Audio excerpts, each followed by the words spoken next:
shack at. The bottles getting nifty up the crack and we stacking chips. All of it's what I want. Plus money winners, that's what I'm on. You can say I'm gone. I prefer elevated public sports radio. Time to get educated, get produced. Leave the juice letting loose with so much abuse that the bookies wanna call a truce. They getting slaughtered. Can't forget Jeff and low baggers in the chat. That's a lethal weapon 'cause we be pubbing.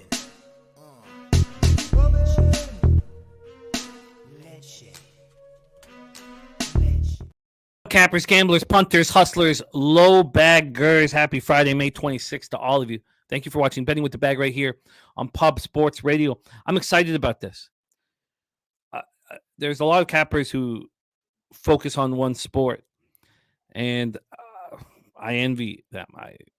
What a wonderful opportunity it would be just to focus all your time on one sport. Today, our sole focus is Major League Baseball, 15-game card, full card, and the only thing I'm focusing on today. And it's really fun. I worked so hard on this card last night. I got up really early. I've spent so many hours on this card. We have some wonderful spots, I believe, and spots that I wanted to talk out before I attack. Yesterday reminded me of last year. The moves I made on my own, Cubs first 3 and Cubs for 5, were debacles. I added Toronto, Tampa first 5 under 4.5 early on the show. And then the ones that we talked out and broke down together, I swept the board. Baltimore, New York Yankees first 5 under 5 and full game under 9 was a really fun opportunity, after 9 straight overs at Yankee Stadium, and the books clearly begging for over cash. And the same thing is in this Giants-Milwaukee Brewers game. Exact same thing. Well, not to the trend extent. The trend that was the Yankees overs isn't here in the Milwaukee-San Francisco game, but the exact same situation. So I can't wait. I can't wait to talk about that Giants-Milwaukee game. But the Braves, minus 110. We could have doubled up on it. Jose and I cut the first 5, but took the full game. And it's going to be fun when we talk about the Toronto Blue Jays after their team meeting. Because when I stopped caring about momentum, turn this off. When I stopped caring about momentum, when I stopped caring about things like that, I had a monster. Well, I had a monster second half of the season, but a really strong season in baseball last year. So a lot of great cappers were talking about the Phillies changing their season yesterday. The books were clearly telling us that the Braves were the play, which was wild to think of backing Dodd. And Dodd didn't pitch very well, but those were cashers. We did cut the first 5, and then Oakland, Seattle, first 5 under 4 cashed, even though 3 runs were scored in the first inning. So I was fortunate there. 4 and 3 plus 0.44 units. We're not where we want to be. 86 and 84, 50.6%, down 6.3 units. ROI down 3.71%. But I feel like everything's coming together, and I love the opportunities like this that we're going to have moving forward where we focus solely on baseball. I'm pumped up, man. I'm pumped up. I'm also really excited about Sunday. Sunday Night Live. Now, we have our Friday Night Live show tonight with Razor Sharp Picks and Dabra Cadabra, amongst other great cappers. But Sunday, we're changing it a little bit because there's no NHL or no NBA. We're starting early, 3:45 p.m. We're going to focus on the Santa Anita card. We'll have Golden Gate. We'll have Woodbine finishing up, and we'll have some other tracks finishing up, some big A tracks. But for the nighttime, we'll be focusing on Santa Anita, Golden Gate, Emerald, and Hastings.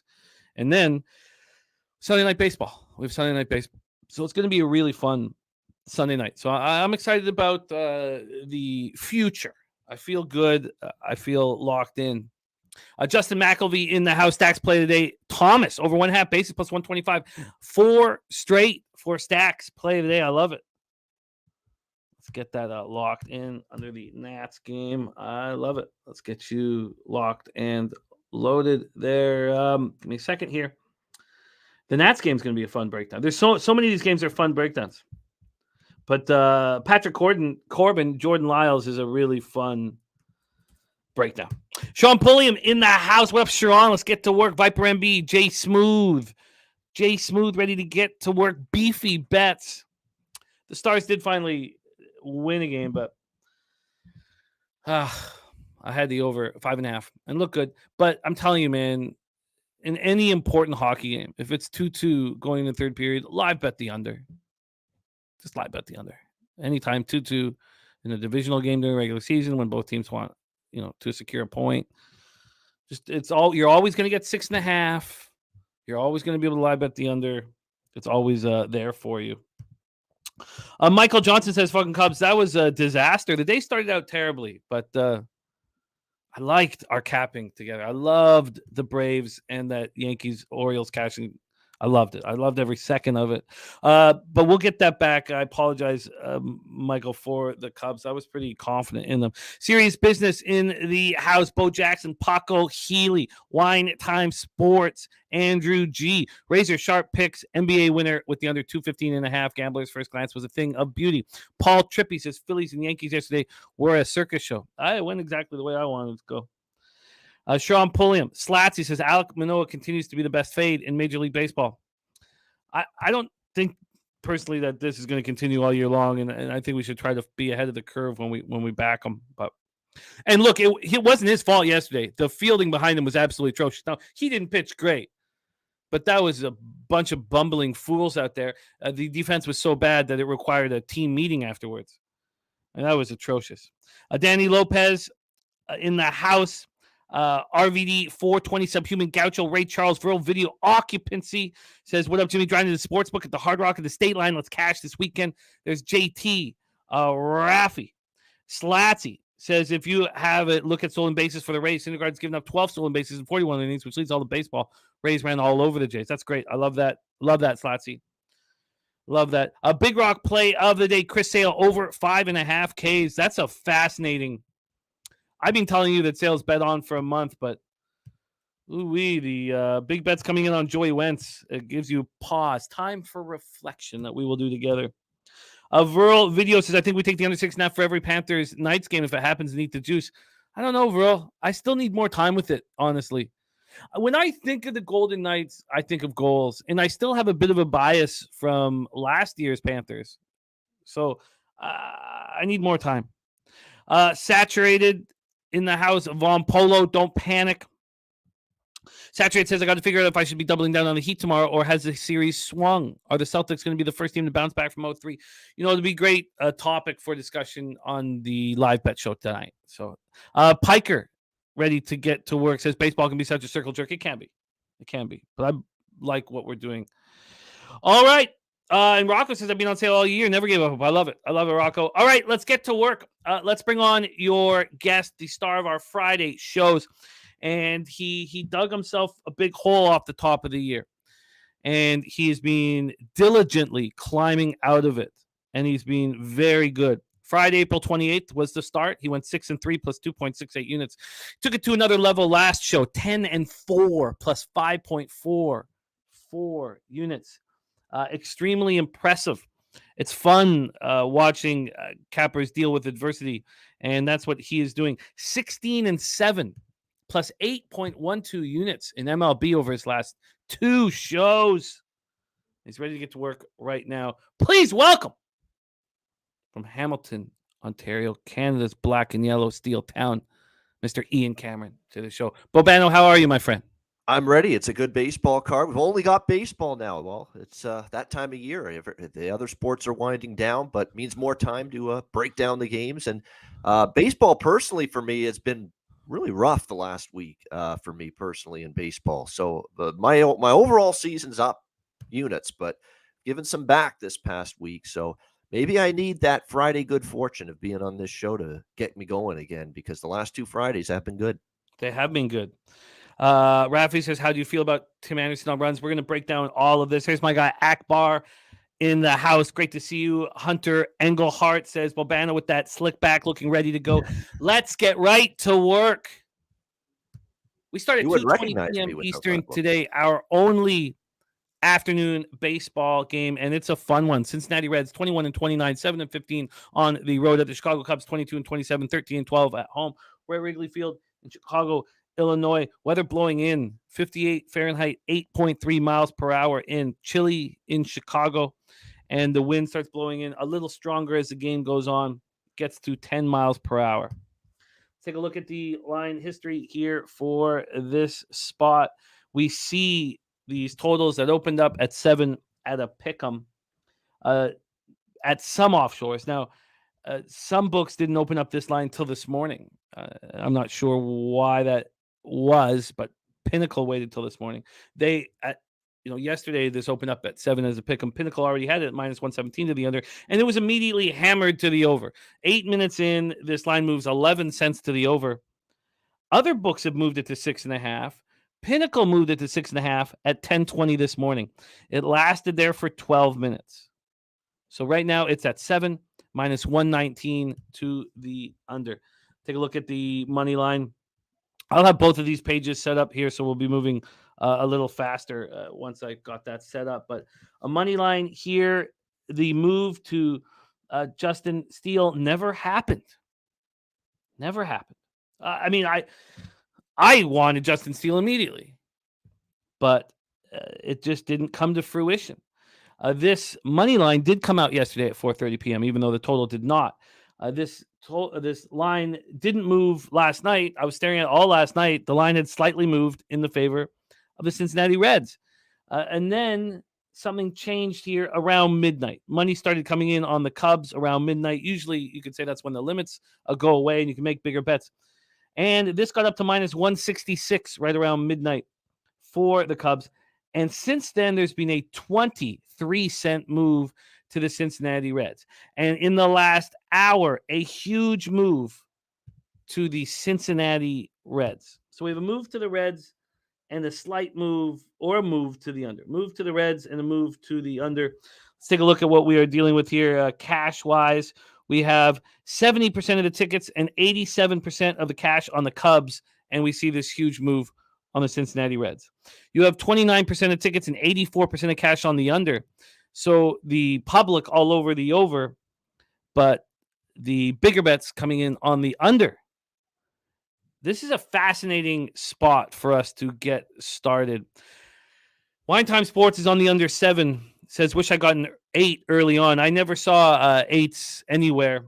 At least there were no 8s offshore, but legal sports books may have had an 8. That's wild. Rob Free says the Cubs are trash, especially against pitchers that get toasted. JT Eel in the house as well. Talk Sports with JT liking Cincinnati first 5 plus a half. Piker said he's got a strong lean for the Cubs first 5. Chocolatey Waterfall took the Cubs. So did Equanimus. Rand says Steele is a better pitcher. Green gets touched. MLB best bet. BJ has 2 units on the Chicago Cubs. Wild. Vitalis is at Peppermill in Reno for the weekend. Says someone wants to watch games tonight and tomorrow. Come grab some drinks. Ronnie and Bergie says too much juice on the Cubs. Let's set a quick table and hear what Bobano has to say about our only afternoon game. Hunter Green, 0-4, 4.68 ERA, 1.50 whip, 69 strikeouts in 50 innings, 69 strikeouts and 20 walks. His last start, 4-1 loss at home to the Yankees, was very good. 10 strikeouts, 3 walks. He did allow 4 earned runs, so maybe just good. But 7 innings, and Yankees are a tough out. On the road, he's been pretty good. 25 2/3, 4.21 ERA, 39 strikeouts in 25 2/3, but opponents rating 283 off of him. The thing is that Justin Steele's been so spectacular at home. Why would there be a market move towards the Cincinnati Reds? In 30 1/3 home innings, he's 4-0 with a 1.48 ERA and a 215 opponent's batting average. He's coming off a loss at the Phillies where he didn't allow a run. 6 innings, 6 Ks, 1 walk. Guy's got a 1.01 whip. He's allowed 2 home runs in 61 1/3. The Cubs hitting 231, 7-11 versus righties. The Reds are smashing lefties. So that is one angle. That's the only angle that I see right now. Or you could say that Hunter Green will get better as the season goes on. As we know, he's got a ton of potential. 299 average for the Reds, 801 OPS in May against lefties. Cubs bullpen has looked bad. Reds bullpen has been middling. Bobano, take it away. Game 1 on our card today, Cincinnati Reds at Chicago Cubs. Yeah, this is, wow. I mean, Hunter Green continually disappoints me. I think this guy has great stuff. He can throw hard. He's got an electric arm, an arsenal. He can strike him out. Like his strikeout numbers and his swinging strike rate are through the roof. But there's always those times where he leaves the pitches in the middle of the plate, middle of the zone, and he gets crushed. And he's still got to work on his pitch timing, his pitch delivery, if you will, and I think mixing it up. And sometimes he just misses his spots, and he does it too much. And if you look at Hunter Green here in the last 4 starts, hasn't been great. You know, he had a couple of really rough outings. The White Sox got to him. Colorado roughed him up. The Yankee start was better, but he was in and out of trouble much of that game. And home runs have been an issue. He's given up 7 in the last 4 starts. I mean, it just hasn't been consistent enough. Then you go to his road ERA is actually not bad. He's pitched a little bit better on the road, but the Reds are 2-8 in his 10 starts. The Reds are 1-4 in his 5 road starts. Okay, so not only has this guy been not consistent enough for me, Cincinnati's not been winning with him on the mound. So it's difficult for me to back the Reds here. On the flip side, the Cubs price does seem a little high. That being said, Justin Steele, 1.48 ERA at Wrigley, 4-1. The Cubs in his 5 home starts. He's been great here in this ballpark. Hasn't exactly pitched as good as he did in April, but his ERA in April was like 1.48. Obviously it's got nowhere to go but up. You're not going to sustain that and maintain that a whole season. But he still pitched pretty well overall for the most part in May. He shut down the Reds in this ballpark last year in June. He had that brutal start, remember, in May, but that was in Cincinnati against the Reds, where he gave up 7 runs in 2 innings. It was bad. But he bounced back, and in this ballpark, he pitched well against the Reds, giving up just 1 run in 5 innings last year. Cubs won that game 8-3. So I kind of lean Cubs. I don't understand why this line's going where, and I like Green, and I think I'm going to look for spots down the road to bet Green, but right now he's just not in the form I like. I do have a bet, though, on this game. It's a player prop. We're going to go with Seiya Suzuki for the Chicago Cubs over 1.5 total bases here in this game. He's gone over his total bases prop 3 straight games. He's been terrific at the plate this past week. If you look back at the Mets series, he was crushing the baseball, this guy, Seiya Suzuki for the Chicago Cubs. He's pitched well. He's got some decent numbers in the past against Hunter Green, and his total base prop is at a very nice price. You can get over 1.5 total bases at a juicy plus 175 right now at Bet Rivers. So we're going to lock that in. A big plus price. Seiya Suzuki over 1.5 total bases plus 175. Again, he's gone over that total base prop in 3 straight games. And you look at the last 4 games for him, 2 hits, 1 hit, 1 hit, 1 hit. And in those other games where he got the 1 hit, it was at least a double, which cashes your total bases. So I like that bet quite a bit. You got it locked in. Suzuki over 1.5 bases at plus 175. Ron Crawford has come in with the spreadsheet play today on the Cubs' first 5 minus a half at minus 105. Cubs' first 5 minus a half at minus 105. Spreadsheet play of the day is in here on Afternoon Baseball.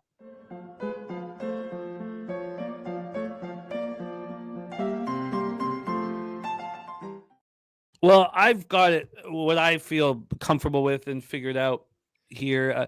The market move towards the Reds here that surprises us all tells me that this is more based upon Hunter Green than the Reds hitting lefties. Remember, some of the people I talk to and some of the people that really read the market and kind of cap like you do, where the market moving the way it does really does impact decision-making. A lot of people got scared off St. Louis yesterday because everything was pouring on Cincinnati. But that was all lineup related. Yeah. There's a bit of a difference there, because even here on the show, we were like, at what point do you now move on the Cardinals? Because this was lineup related. Right. So anybody who is jumping on the Reds due to the market move is an error, I believe, because that was not the market dictating a price. That was not market opinion, more so as info at their disposal that, hey, this Cardinals lineup's depleted today. Yeah. Yeah. So but I hear what you're saying, because we follow, and I especially, and there was no, when you can explain the market move clearly, it's different. Here, we're guessing on what the market moves are, but I hear what you're saying. That was a wild start to the day with the Cards. This is definitely not lineup related because lineups aren't out for this game yet. So actually, we do have one for the Reds. Sorry, we do have a Reds lineup. We don't have. Let's hear it. What is it? Reds lineup is Jonathan. We now have a Cubs lineup. There we go. We now do have lineups. We have Jonathan India. Maybe this is lineup related. Jonathan India, Matt McLean. We've got Spencer Steer, Tyler Stevenson, Nick Senzel, Stuart Fairchild, Kevin Newman, Jose Barrero, and Kurt Casale. Oh my gosh, Kurt Casale, the catcher for Cincinnati today. So there's the Reds lineup. The Cubs lineup, which wasn't available a minute or so ago, now is. We've got Nico Horner leading off, Get rid of the Seiya Suzuki. That's a big loss. Seiya Suzuki's not in the lineup today, so take that bet off the board. There you go. No Seiya Suzuki. Oh, my goodness. This is kind of a weak lineup for the Cubs. Maybe this is explaining what we're seeing right now with this movement. Horner, Dansby Swanson, Mike Tauchman, Ian Happ, Trey Mancini, Chris Morel, who's been red hot, Matt Mervis, Miles Mastrobuoni, and that's a pretty funny name, and Tucker Barnhart.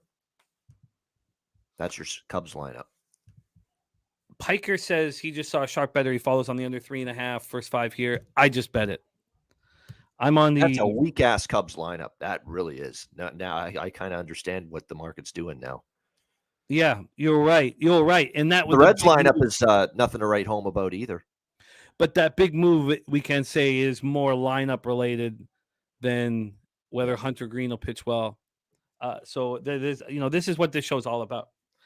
I'm on the first 5 under 3.5. I just bet it at -120, and I could have got it at -119 at Bet Online, but a cent and having it on credit, I preferred that. I'm locked in.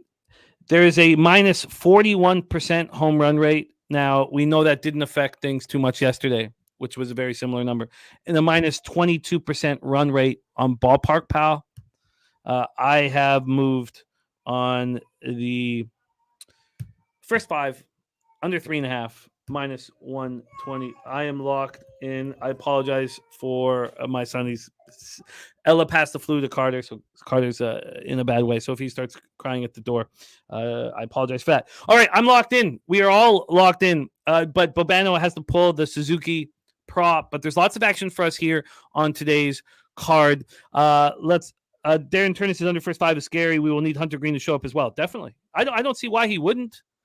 I think he can overpower this lineup. And when someone gets some barrel on the ball, is it going to handle the double-digit win? No, light double-digit win coming in, but I think it's the home run ball has killed Hunter Green. It has just crushed him here these last 4 starts. Yep. Yeah. So I'm with you, Darren, but I like it. So you could use that Wrigley wind blowing in. That's the point. Yeah. Yes. I'm with you. All right, that's our afternoon baseball. We are locked in. Let's move on to game 2 on today's schedule, 6:40 p.m. Eastern. Bobano, it's great to have you back. There's sometimes when I'm capping on this show where I'm like, God, this is so much fun. I enjoy this so immensely. I'm so thankful for the opportunity to cap with you. I cherish it more because I'm only on every 2 Fridays during the summer. So it's good stuff. It's great. It's great. Great to have you in action. Chicago White Sox and Detroit Tigers. This is a wild one. Immediately, I want Lance Lynn. And immediately, when I see a 6.28 ERA and a 7.45 ERA, I know that people will simplify it and just bet overs immediately. So my first thought is, can I find the under? I've been searching for this under. I've spent 16 hours trying to get on this under, and I can't do it. But I've been trying. Comerica Park in Detroit. Let's take a look at the weather first and foremost here.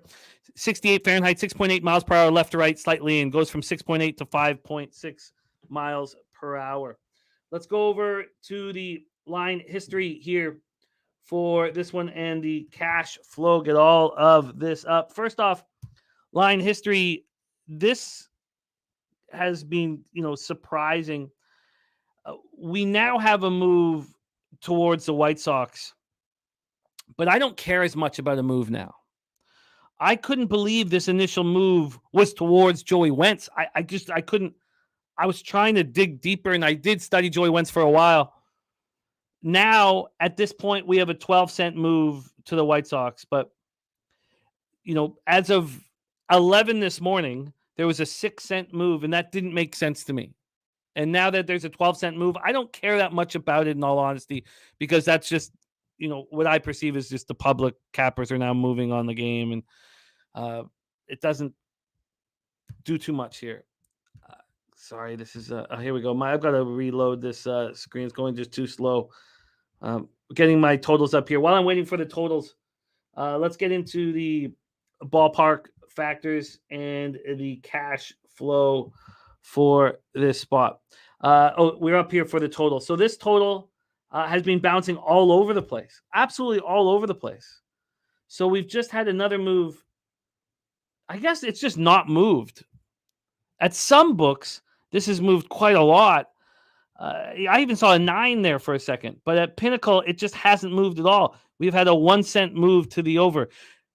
That is an indication now, after this long being on the market and being available to people, that maybe the under is live. Maybe. We have 47% of the tickets and 86% of the cash on Detroit. That was 97 as of a few hours ago. You have 73% of the tickets and 69% of the cash on the over, and it hasn't moved.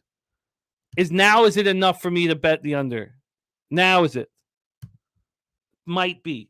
Lance Lynn, 3-5, 6.28 ERA, 67 strikeouts and 57 in the third, 19 walks, has allowed 12 home runs this season. And he's been poor on the road, but he's coming together. His last start now was against the lowly Royals, but was, quality. 6 innings, 2 earned runs, 1 homer, 6 Ks, 2 walks. Joey Wentz, on the other hand, 40th overall pick in 2016 out of high school. And he was pretty good last year. He looked like he was going to be a part of this rotation. 3.03 ERA, 1.10 whip. Now only 7 starts and 32 2/3. This year, his fastball is getting hammered. Opponents rating 344 with a 623 slugging percentage off of his fastball. So we're talking a 967 whip OPS off of his fastball. Krista Hood is on the under. I think it is time for me to move on the under. The problem is Joey Wentz has been absolutely atrocious at home. He's been so bad. 17 innings, 16 earned runs, 5 homers, 13 Ks, 6 walks. He's coming off back-to-back starts where he only went 2 innings. The White Sox hit lefties hard, 308, 14 OPS. Maybe I just let it go. Maybe I just can't do it. Because if it's just X's and O's, look, I think I'm pretty confident that Lance Lynn can be decent. Both bullpens have been quite good. What the hell do we do with Joey Wentz? Take it away for us, Bobano, White Sox, Tigers. Joey Wentz has been awful. I've faded Joey Wentz here recently with success. So when I look at this matchup, this is one of those where the lines and the number is there and the line it's not moving, and you think, geez, why is it not moving? I don't get scared in situations like this. I'm on the damn over. I am. I have to be. These are all stats that line up to runs tonight.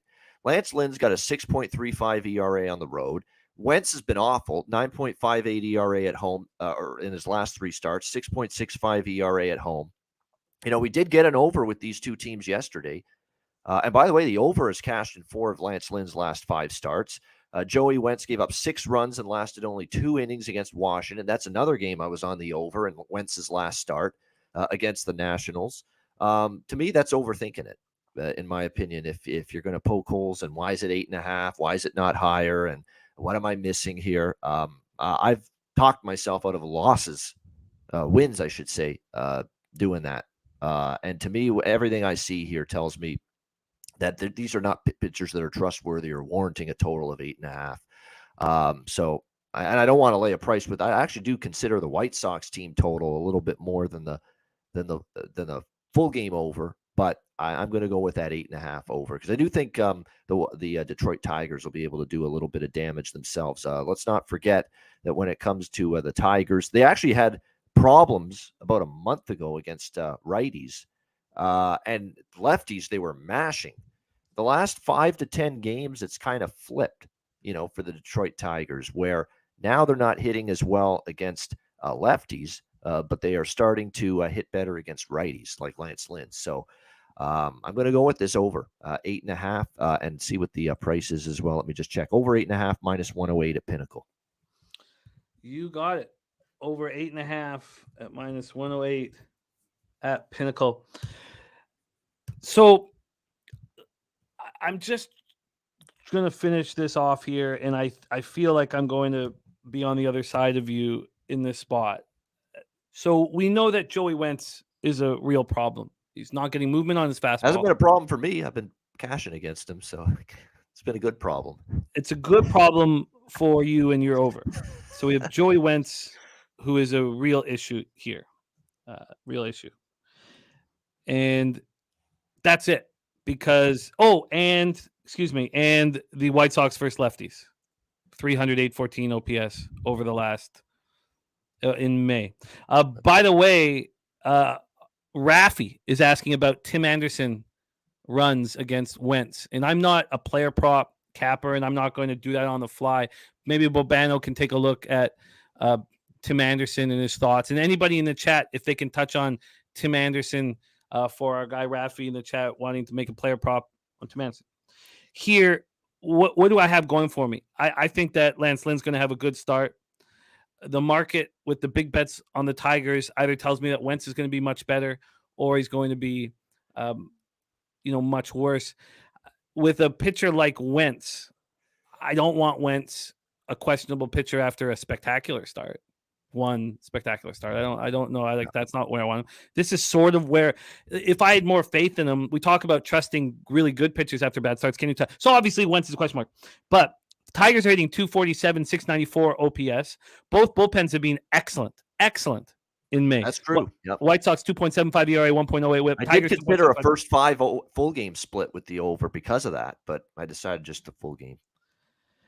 And then we talked about the weather. Ballpark Pal takes it further. This is the second worst weather here today I guess not quite. Not quite. So for Comerica, it's a minus 29% home run rate from regular. It's a minus 15 double and triple rate and a minus 11% run rate. Imp 13 like in the first 5 over. I will be on the under 8.5 here. Under 8.5. And, Slatsy talking about the unders that I still bet overs and like to find overs, but you're right. Being in this business for a long time, we know that the cappers and gamblers, they bet overs. It's just, but that doesn't mean that unders are. We've seen many times where under bettors have got killed, but I do think in the long run, I find it easier to cap an under than I do an over, and I feel like it's easier to find an angle on an under, and it's easier when you have two pitchers with really elevated numbers in the market not moving to then see what are other people looking for, what are other cappers finding on the under, and then trying to find it yourself. So I'm on the under 8.5, Bobano on the over 8.5. I've not bet this yet, and I don't have to bet it yet. And I am curious to see what the market does with it. So Bobano on the over 8 minus 108. JT Eel says, sure isn't as fun to play under, so I disagree. I disagree. I enjoy watching defensive sports. I enjoy it immensely. So I don't. Sorry, my son's knocking on the door here. I'm gonna have to do something. But let me just see if I can set up this next game. 6:40 p.m. Eastern. Los Angeles Dodgers 31-20, 14-13 on the road at the Tampa Bay Rays 37-15, 24-5 at home. We're at Tropicana Field in St. Petersburg, Florida. Syndergaard versus Jalen Beeks. It's a bullpen day for the Rays. I've got to deal with this at the door, and I apologize for this, but I'll be right back. Touch on Noah Syndergaard. Your thoughts, your plan, Dodgers, Rays. I'll be right back. Yeah, I mean, with this game here, Jalen Beeks, when you look at his, he's used to this role, being an opener, and he's going to be that once again here tonight for the Tampa Bay Rays. He's only going to pitch 2-3 innings max. I mean, if you look at every start this year, it's been 2 innings, it's been 3 innings. I think once he went 3 innings. Every other game he's went 2 innings, and he's given up either no runs or 1 run. So he's done a good job, getting the game off to a good start for the Rays. Noah Syndergaard, I don't fully trust the guy. His last few starts have been a little bit better, but the guy doesn't pitch deep. 4 or 5 innings, that's about it. Gave up 3 runs on 8 hits to the Cardinals, 2 runs, 4 hits to the Twins, 3 runs, 4 hits, 5 innings against the Cardinals in his last start, and kind of labored throughout that game. Had guys on base throughout. I just don't trust Noah Syndergaard and his road ERA. Now I know this is not the greatest hitters park, Tropicana Field. But 10 ERA on the road in 4 road starts this year for Noah Syndergaard. So that ain't good whatsoever. I like the Rays team total here. That's the way I'm going to approach this. I don't really love the idea of taking the Rays money line here, even though I kind of lean that way. They're off of 3 out of 4 against Toronto. It does kind of feel like maybe in this spot they have a mini letdown, but that's why I prefer the team total too. I don't want to worry about what the Dodgers lineup can be very capable. And I don't want to have to worry about that. What I am confident in is this Rays lineup, which, has been, surprisingly terrific. Not surprisingly, but to be this good with what we've seen from this offense from start to finish this year, no one expected that. It's been a terrific lineup, even with some regression, and even lately we've seen them get the bats going again. I don't think they should have much difficulty being able to put some runs across the board here tonight against the Dodgers and Noah Syndergaard. And plus, you're going to get into that middle relief of the bullpen for the Dodgers, which isn't the greatest by any stretch of the imagination. So we're going to go with over 4.5 here, -106 with Tampa Bay team total. I like it. Your Rays team total over 4.5. Was that -106 you said? Yeah. All right. Bobano is locked in. Rays team total over 4.5, -106. Syndergaard has been, as you said, terrible on the road. 16 earned runs in 14 innings, 8 strikeouts in 14 innings as well. Something happened, he's just unable to get the Ks that we remember him getting. 30 strikeouts and 41 and third. That was a decent start, though, at the Cardinals last out. 5 innings, 3 earned runs against them. We know what they can do. It's Jalen Beeks getting things started, and then it moves over to Calvin Fauché, who has not looked good. Calvin Fauché has not looked good. A middling prospect drafted in the 10th round by the Twins in 2017 out of Cal. I noticed that, and that's exactly why I'm going team total. I don't want to have money line and worry a lick about what the Dodgers do. This way, just get me my 5 runs, and I'm happy. And Tampa Bay, by the way, 6 runs or more in 3 of their last 4 games, and 6 runs or more in, I believe, 6 of their last 8 games. So they are hitting.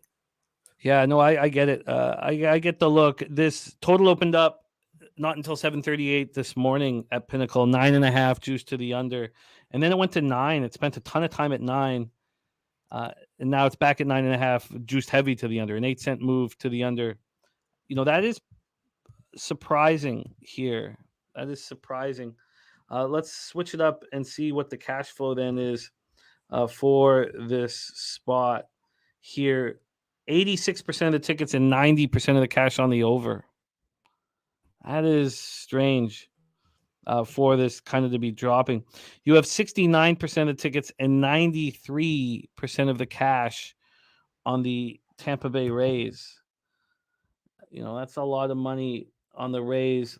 This opened up -117 on the Rays, and there's been a move towards the Dodgers. Surprise. Rays have gone from -117 to -109. This is a Mike M in the house. Great to see you. So this is all, pretty surprising. I don't think we need to talk too much about what the Dodgers numbers are versus lefties, although, they can probably get one on Beeks early. 254, 872 OPS versus lefties. The Rays 247, 768 OPS versus righties. Those numbers are coming down after that, scorching start. The Rays bullpen 6.61 ERA, 1.63 WHIP in May, as Jose mentioned, that was ballooned because of the 20-run loss to the Jays. Dodgers bullpen has been getting better. Sweaty Butcher, much love, my friend. And Subhuman Gaucho, Man U advances. Subhuman Gaucho play of the day. Man United advances. I love it, Subhuman. Keep it up, man. I'm going to copy and paste that. And then Piker says, I have to trust my numbers here. There's no pitching or hitting advantage on the Dodger side. If it loses, it loses. I get it. I'm surprised that this has gone to the under. I don't. There's not, like, when we were talking about the White Sox-Tigers game, after sitting there with those bullpens and with Lance Lynn and all that and the weather, I could get there. Here, I just find it interesting. I don't think it's going to lead me into any direction. I think I'm just going to stay off. But Bobano on the Rays, team total over 4.5 at -106. -106. By the way, this just created by our man Jose Bouquet for the big Sunday show. There it is. Sunday Night Live horse racing and baseball. Sunday Night Live. I love it, Jose. Thank you. Here we go. That looks great. We're going to give it a try. It's not that our Sunday night lives weren't going well with sports. It's just that with no NHL and NBA, I'd like to have something else going on. Well, if you're going to do one now at this time of year, you got to put some horses in there. You just have to. I mean, it's not enough to carry. Baseball not alone is not enough to carry it. So you need that. You need that something. If it was September and you're doing a Sunday night live, or November when there's football and there's hockey and there's basketball on a Sunday night, then you're fine. But not at this time of year. And there is definitely a Friday night live stream tonight, Subhuman Gaucho, big Friday night stream. It is a MLB extravaganza. They're going to be hammering all over the nation's baseball games. They're going to be hammering it. Dabby Cab, Razor Sharp Picks will be starring in it. Big O says O's are plus 700 to win the AL East. I have given myself this afternoon to dive deeper into the futures market because there's a couple spots. We were given. Billy Friedrich talked about the White Sox to win the division at over 7-1. There's a couple spots that might be worth, having something on right now. And the way Jose's been talking about the Orioles look so strong. But let's keep rolling. Bobano's on the Rays. Team total over 4.5. Next up for us, 7:05 p.m. Eastern. San Diego Padres 23-27, 11-12 on the road at the New York Yankees, 30-22, 17-12 at home. We're at Yankee Stadium in the Bronx here. This is a tricky spot. First off, 69 Fahrenheit, 6 miles per hour in. The wind's kind of all over the place. It's in for the first hour. Then it comes right to left. Go over to the line history for this one. I mean, this all relies. Both these pitchers are actually question marks. I can't just say it's all about figuring out Vasquez. The Padres open up minus 113. They're now minus 107. We have a slight move to the New York Yankees. A slight move to the Yankees. We're going to get the total up here and see what that is here. While that's popping up, let's take a look at the cash flow for this spot. We have 81% of the tickets and 99% of the cash on the New York Yankees. That's just crazy. Then we have 40% of the tickets and 76% of the cash on the under. 40 and 76. The site's not moving at the speed I would like it to. Here, we got it up right now. That's crazy. 99% of the cash on Vasquez. I find that absolutely nuts. Pinnacle has been moving this towards the under. There are 9s. Oh, no. I take that back. Sorry. Pinnacle has moved this to 9.5. That's why it was juiced so heavy to the under. So this has gone from 9 to 9.5. So it looks like some bigger bets on the under, but it's gone from 9 to 9.5. This is sort of a confounding spot.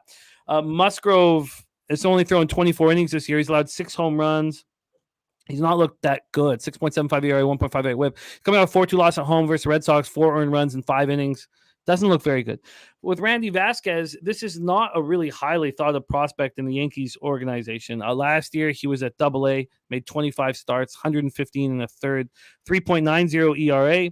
That's pretty good. It was good enough that they gave him a spot on the 40-man roster to prevent him from being a Rule 5 draft. And that's huge. So that's a really big deal. So obviously they think highly of Vasquez. He had a 24.2% strikeout rate, 8.3% walk rate, and a 48.3% ground ball rate. That moved him from 11th on Baseball America's top 30 prospects on the Yankees to 9th. This year in AAA, 4.85 ERA. I mean, he still has that 25.5% strikeout rate and the 46% ground ball rate, but he's walking 11.7% of batters. Padres are not hitting righties right now. 202, 635 OPS in May. Yankees 242, 766 OPS. Padres have the best bullpen in the league in May. 1.81 ERA, 1 whip. Yankees bullpen has been good all year. 3.02 ERA, 1.28 whip. Take it away for us here, Bobano. Padres, Yankees. Yeah, I think I'm going to leave this one alone. I could make a case for the over. I could make a case for the under. Because the one thing is the Padres can make pitchers you have questions about look good. All right. That's the way the Padres lineup can be. I don't necessarily trust them one game to the next. Now, I did cash an over with them yesterday, but that was more 2 pitchers I was pretty avid to bet against, in that game yesterday when you look at Irvin and Snell. I didn't trust either one of them. It ended up getting over the total once it got to 5-5 in the 7th. But I'm not sure I trust it here. And they do like Vasquez. When you look at what he's capable of, the Padres haven't been hitting right-handed pitching consistently. Haven't been hitting anything consistently this year. And is Joe Musgrove going to keep pitching like this? Like this is a guy that was pitching, pretty good the last couple seasons. It's been a bad start here, 6.75 ERA. You don't also like the fact that the home run ball has been a bit of an issue. If you're going into Yankee Stadium having issues keeping the ball in the park, that could be an issue going into this game. So tough game from a totals perspective because the Padres can make pitchers look good. Even the Yankees lineup, I'm shocked they didn't hit Gibson better at all yesterday, and they made him look good. And so that's why Musgrove, the door's open for him to bounce back, and maybe get back on track a little bit. So it's a tough game. I'm passing. Yes, I do not want to be involved on the side with 99% of the cash. I also don't. It's a guess as to what either of these pitchers are going to do, not just. And these lineups, quite honestly, especially after what I saw against Gibson last night from the Yankees. But if you're on the Yankees, I can understand why you're confident in it. I can, I can get it. Mike M's giving you some looks here. Padres are 0-8 straight up in the final game of a series on the road. If they were on the road last, and the line is between plus 115 and minus 190. Yankees are 8-0 straight up in a starter's career debut if the opponent lost the last start. Padres are 1-7 straight up last 8 in the Bronx. So I get it, and I love those stats, Mike M. Great work. Millsy in the house. Great to see you, Millsy. Christian Larson says Musgrove's numbers a bit skewed from the Mexico City game. That's an important point. Thank you for making that. Piker saying Musgrove not looking himself. Padres can't hit shit. Yanks at home. Feel like the Tampa spot. Have to trust my numbers here. Stimmy OG sees a 6.5 in the Cubs game and the 3 first 5. That was all here together, working together, lineups coming out, capping it together, figuring it out together. It may or may not cash, but that was us as a group working together, and I love it. Let's move on. Bobano and I are off of that spot. 7:05 p.m. Eastern, Texas Rangers 31-18, 15-10 on the road at the Baltimore Orioles, 33-17, 15-8 at home at Camden Yards, Charm City, Baltimore, Maryland.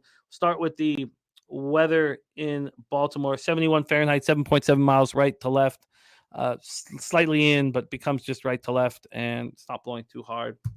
That gets us started here. Let's take a look at the total. We'll start with the total. Open up at 8.5, juice to the over. It has not moved. And this did come out yesterday at 4:49 p.m. So no movement on the total. A lot of people can do different things when they see no movement. It just simply, for me, it scares me. It makes me think that the line is really tight. Rob Free, Stanford, Wake Forest, moneyline parlay for those that bet college baseball. I love it, Rob Free. Thank you for sharing that. Millsy saying that Yankees 7-3 last 10. But thank you for sharing that, Rob Free. I will copy and paste that right now. Piker saying that he split the money first 5 in full game on Texas here. Once again, wrong team favored per his cap. Let's take a look at the money line movement here on this spot. Rodriguez versus Gray. We've seen, here we go, the Orioles open up minus 129 to now minus 128. So no movement at all on the total. No movement at all on the money line. This is a fascinating one. We have 50% of the tickets and 82% of the cash on the Baltimore Orioles, but the market's not moving towards them. You have 74% of tickets and 65% cash on the over, and the market's not moving there. Teflon Don says Rangers spot here. They hit the change up best, and Rod throws them. Rangers team total over 3.5 worth a look from Teflon Don. Chocolatey Waterfall also looking at the over, and JT Texas first 5 money line. John Gray coming in here. He's been excellent on the road. Just 28 2/3, but 2.20 ERA. Opponent's hitting 186 off of him. He's 3-0. His last start was at home versus Colorado, and he looked good. Just 5 innings, but 1 earned run. 3.02 ERA, 1.16 whip. He's been good this year and consistent. Grayson Rodriguez, a very highly thought of prospect here. He's not been excellent, but he was pretty good in that last start at Toronto. 5 innings, 2 earned runs, 6 Ks, 1 walk. He's been a little better at home than he's been on the road. Overall, his numbers are poor. 10 home runs in 42 innings, 6.21 ERA, 1.64 whip. Rangers first righties 263, 755 in May. Orioles 247, 732. The Rangers bullpen has been a problem in May. 6.95 ERA, 1.58 whip, while the Orioles bullpen is just very strong. Take it away for us, Bobano, Texas Rangers, Baltimore Orioles. Yeah, I definitely lean Texas. There's no question. with Gray's numbers on the road. And Gray overall has been at 2.2 ERA overall on the road, 3.02 ERA this season overall, and 0.9 ERA the last 3 starts. 3-0 in the Rangers in Gray's last 3 starts. He's given up just 2 runs in his last 20 innings of baseball, 19 strikeouts during that time. So it's not a pitcher I want to go against. Texas has won 4 straight starts with Gray on the mound. And Rodriguez, bad start, good start, bad start, good start. If you follow that pattern, it's time for a bad start. That's been his pattern. After a good start, he's not so good again. And look, he's going to be good. And I backed him early in the season. I had some success. And you know what's funny? Even with these 2 awful starts he's had in his last 4, 2 of them were just brutal for Grayson Rodriguez. The one against the Angels and the one against Kansas City. You know, even with those 2 bad starts, the Orioles still have a 7-2 record in Rodriguez's starts this year. 7-2 in his 9 starts. So they have been still winning consistently with Grayson on the mound, even when he hasn't had his best stuff. So I don't know if I'll move on Texas as of right now. This is one of those where come back to me when I leave the show and I'll make a final decision. But I'm leaning Texas first 5 in full game, but probably like the first 5 a little bit more. All right, we will come back to review. I'll put some question marks. This is a game where I don't feel like I have an edge that I can trust enough with cash here. But Bobano, Rangers first 5.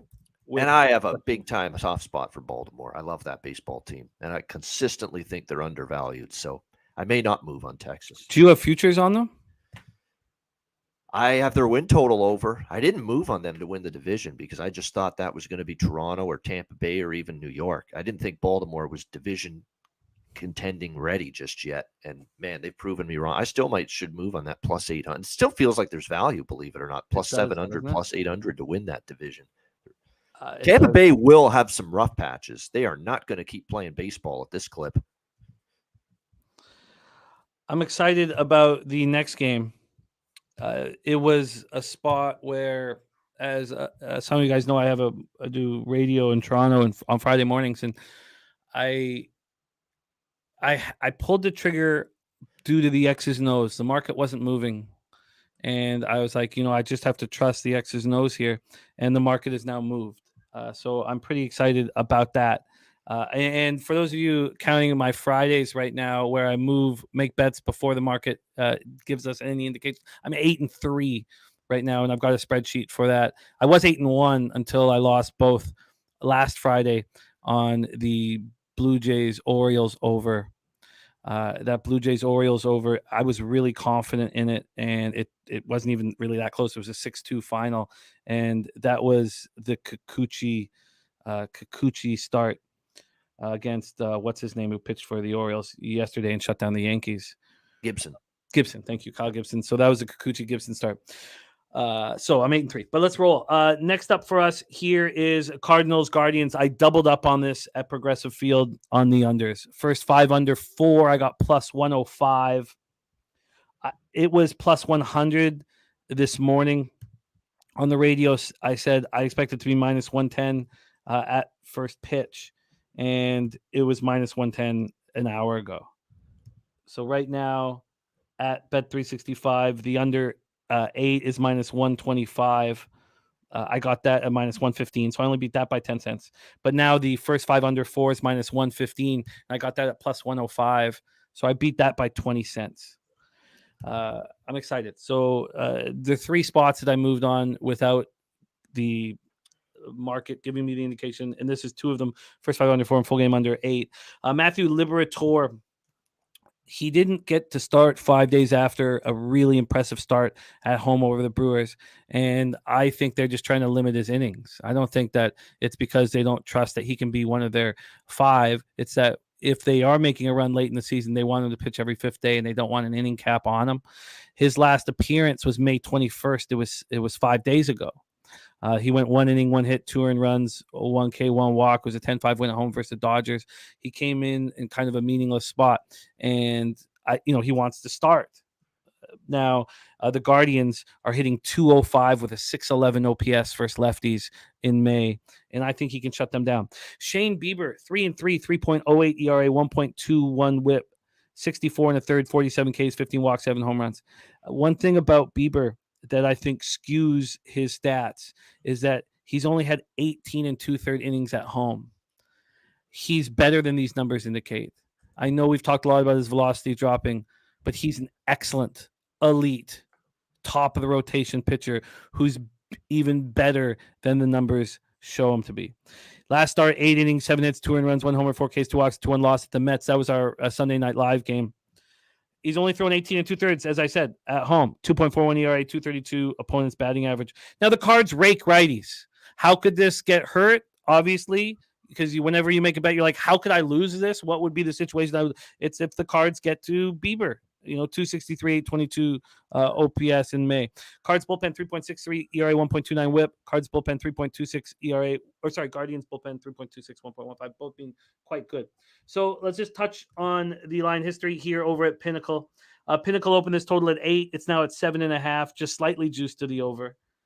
The Pinnacle opened this money line for the Tribe at -120. They're now at -110. So there has been a 9 or 10 cent move to the Cardinals, which either tells you that they're going to be able to get to Bieber or that Liberatore is going to have a good start here. And then cash-wise on this spot, we have 57% of tickets, 85% of the cash on the Cardinals, market moving towards the Cardinals. 63% of the tickets and 90% of the cash on the under. That was 99. We talked about not wanting to be on the side with 99. I don't want to ever be, but I was like, look, I've got to trust the X's and O's here. I'm happy it's gone down to 90. I hope it gets down to 78 or something by first pitch. Take it away, Bobano, Cardinals, Guardians. Yeah, the only thing that I fear, and I think the under is probably a good look. The only thing I fear is the Cardinals, the way their offense is raking right now. It's been really good. But Bieber, I remember when he first saw the velocity drop, and this was a long time ago. This was last season. And I'm like, we got to start fading this guy's velocity is declining. Red flag, red flag. And yeah, he did get roughed up in a couple of starts after that, but he's learned to adjust and learned how to, he's learned. Sometimes you don't need to be a flamethrower to be a good pitcher. As long as you can change speeds, keep opposing hitters off balance, work both sides of the plate, you incorporate a greater arsenal, maybe you diversify your pitch arsenal a bit. He's done that, and he's learned how to pitch with this diminished velocity, and he's pitched well. So give him credit for that. And look, St. Louis is a very dangerous lineup right now, but Bieber's been great at home. Excellent, his home numbers here in Cleveland. So let's see if he can continue that. This will be a good challenge for him, this lineup, the way they're hitting right now, but he does have great numbers at home. I'm not a big Matt Liberatore fan, but at the same time, he's a lefty, and Cleveland is absolute garbage against left-handed pitching right now as a lineup. 146 is the batting average as a team in their last 10 games against lefties. It's terrible. It's absolutely awful, pathetic. So I don't even trust them to hit Liberatore. So I certainly wouldn't talk you out of that under. I love it. I'm really excited about tonight's card. Let's move on to 7:20 p.m. Eastern. Philadelphia Phillies 23-27, 9-17 on the road. There's our guy Noli Knows. Now it's Bieber day.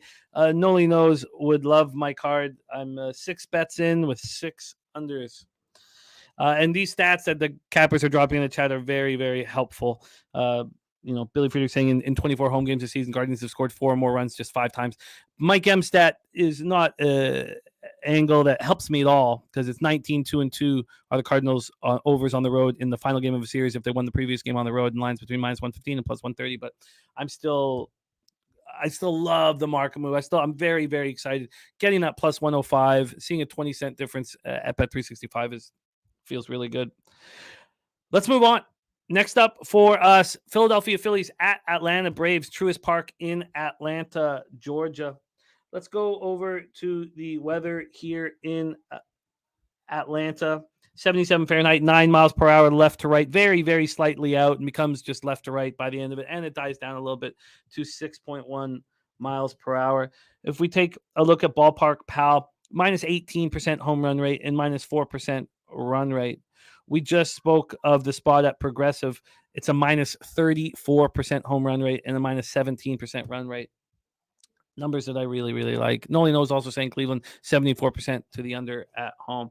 Here we have Taijuan Walker going up against Jared Schuster. Now, Taijuan Walker had a bit of a bounce back performance in his last, he only lasted 2/3 of an inning in his previous start. But the last one, 5 1/3, 2 hits, no earned runs, 3 Ks, 3 walks, and 2-1 win at home. over the Cubs. And so I think that's what we're seeing with Taijuan Walker. And if he's going to be this predictable, that's going to be wonderful. And we're going to make money off of him. Because on the road, he's been absolutely atrocious. 294 points batting average, 7.43 ERA in 26 and 2/3. Going up against Jared Schuster, this lefty has not had a very good season, but coming off a really strong home start, 6 innings, 1 hit. It was a solo shot, and 1 hit, but it was a solo shot, 7 Ks, 1 walk, and a 3-2 win at home over the Mariners. The Mariners are hitting lefties harder than the Phillies are right now. Phillies in May, 198, 637 OPS. The Braves aren't hitting righties right now, 228, 707 OPS, and both bullpens have been somewhat middling. Let's pull up the line history here for this one, and then the cash flow, and hear what Bobano has to say. I've not moved on this game pre-flop. On the money line, this opened up with the Braves minus 145. They're now minus 147. There's been no movement towards the Braves. Let's take a look at the total in this one. We have it opening up at 9.5 at some offshores. We had it open up at 9.5 at Pinnacle yesterday at 4:31 p.m. Right now it's at 10 and juice to the over. So a big move to the over and no move on the side. When we get to the cash flow here for this one, we have 37% of the tickets and 81% of the cash on the Philadelphia Phillies. Then you have 78% of the tickets and 93% of the cash on this over. Take it away for us here, Bobano, because with the way the Phillies and Braves are hitting, it's just the vividness bias, I think, that's making everybody hammer this over. It's not what they're actually doing with the sticks. But clearly the market is indicating the over is a play. Take it away for us, Bobano, Phillies, Braves. Well, and they're both trending. Well, there's a lot of trends that point to the over. Atlanta's trending over in their last 10 games. Philadelphia's trending over in their last 10 games. 7-1 to the over in the last 8 head-to-head meetings with the Phillies and the Braves. And I don't put a lot of stock into that usually. It's all about individual matchups and starter versus starter, starter versus hitter. But these two teams get together. There's often runs. I am on the over here, over 10 minus 110. I'm anti-Taijuan Walker. I want to fade this guy at every opportunity, especially on the road. And we're finally starting to see signs of him having issues, giving up hard contact, walking a few people more than he did earlier in the season. So just not really liking what I'm seeing. And he has had a terrible run of it on the road as well.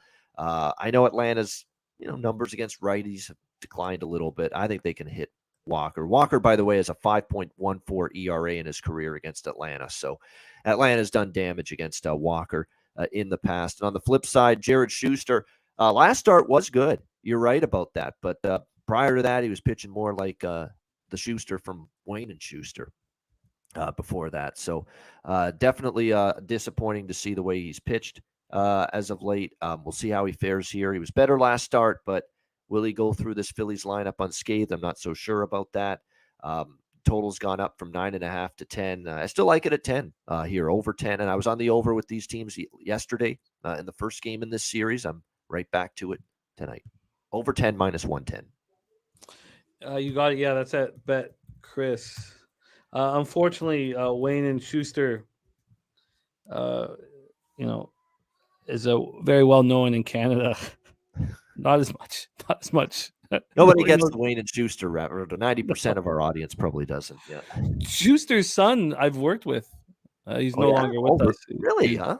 Yeah, he was a comics comic. They absolutely loved him. Comedy background, of course. Makes sense. Yeah, he was special, but he had some mental health stuff and no longer with us. But he's talked about nonstop by older comics. Like he's a comics comic, Yep.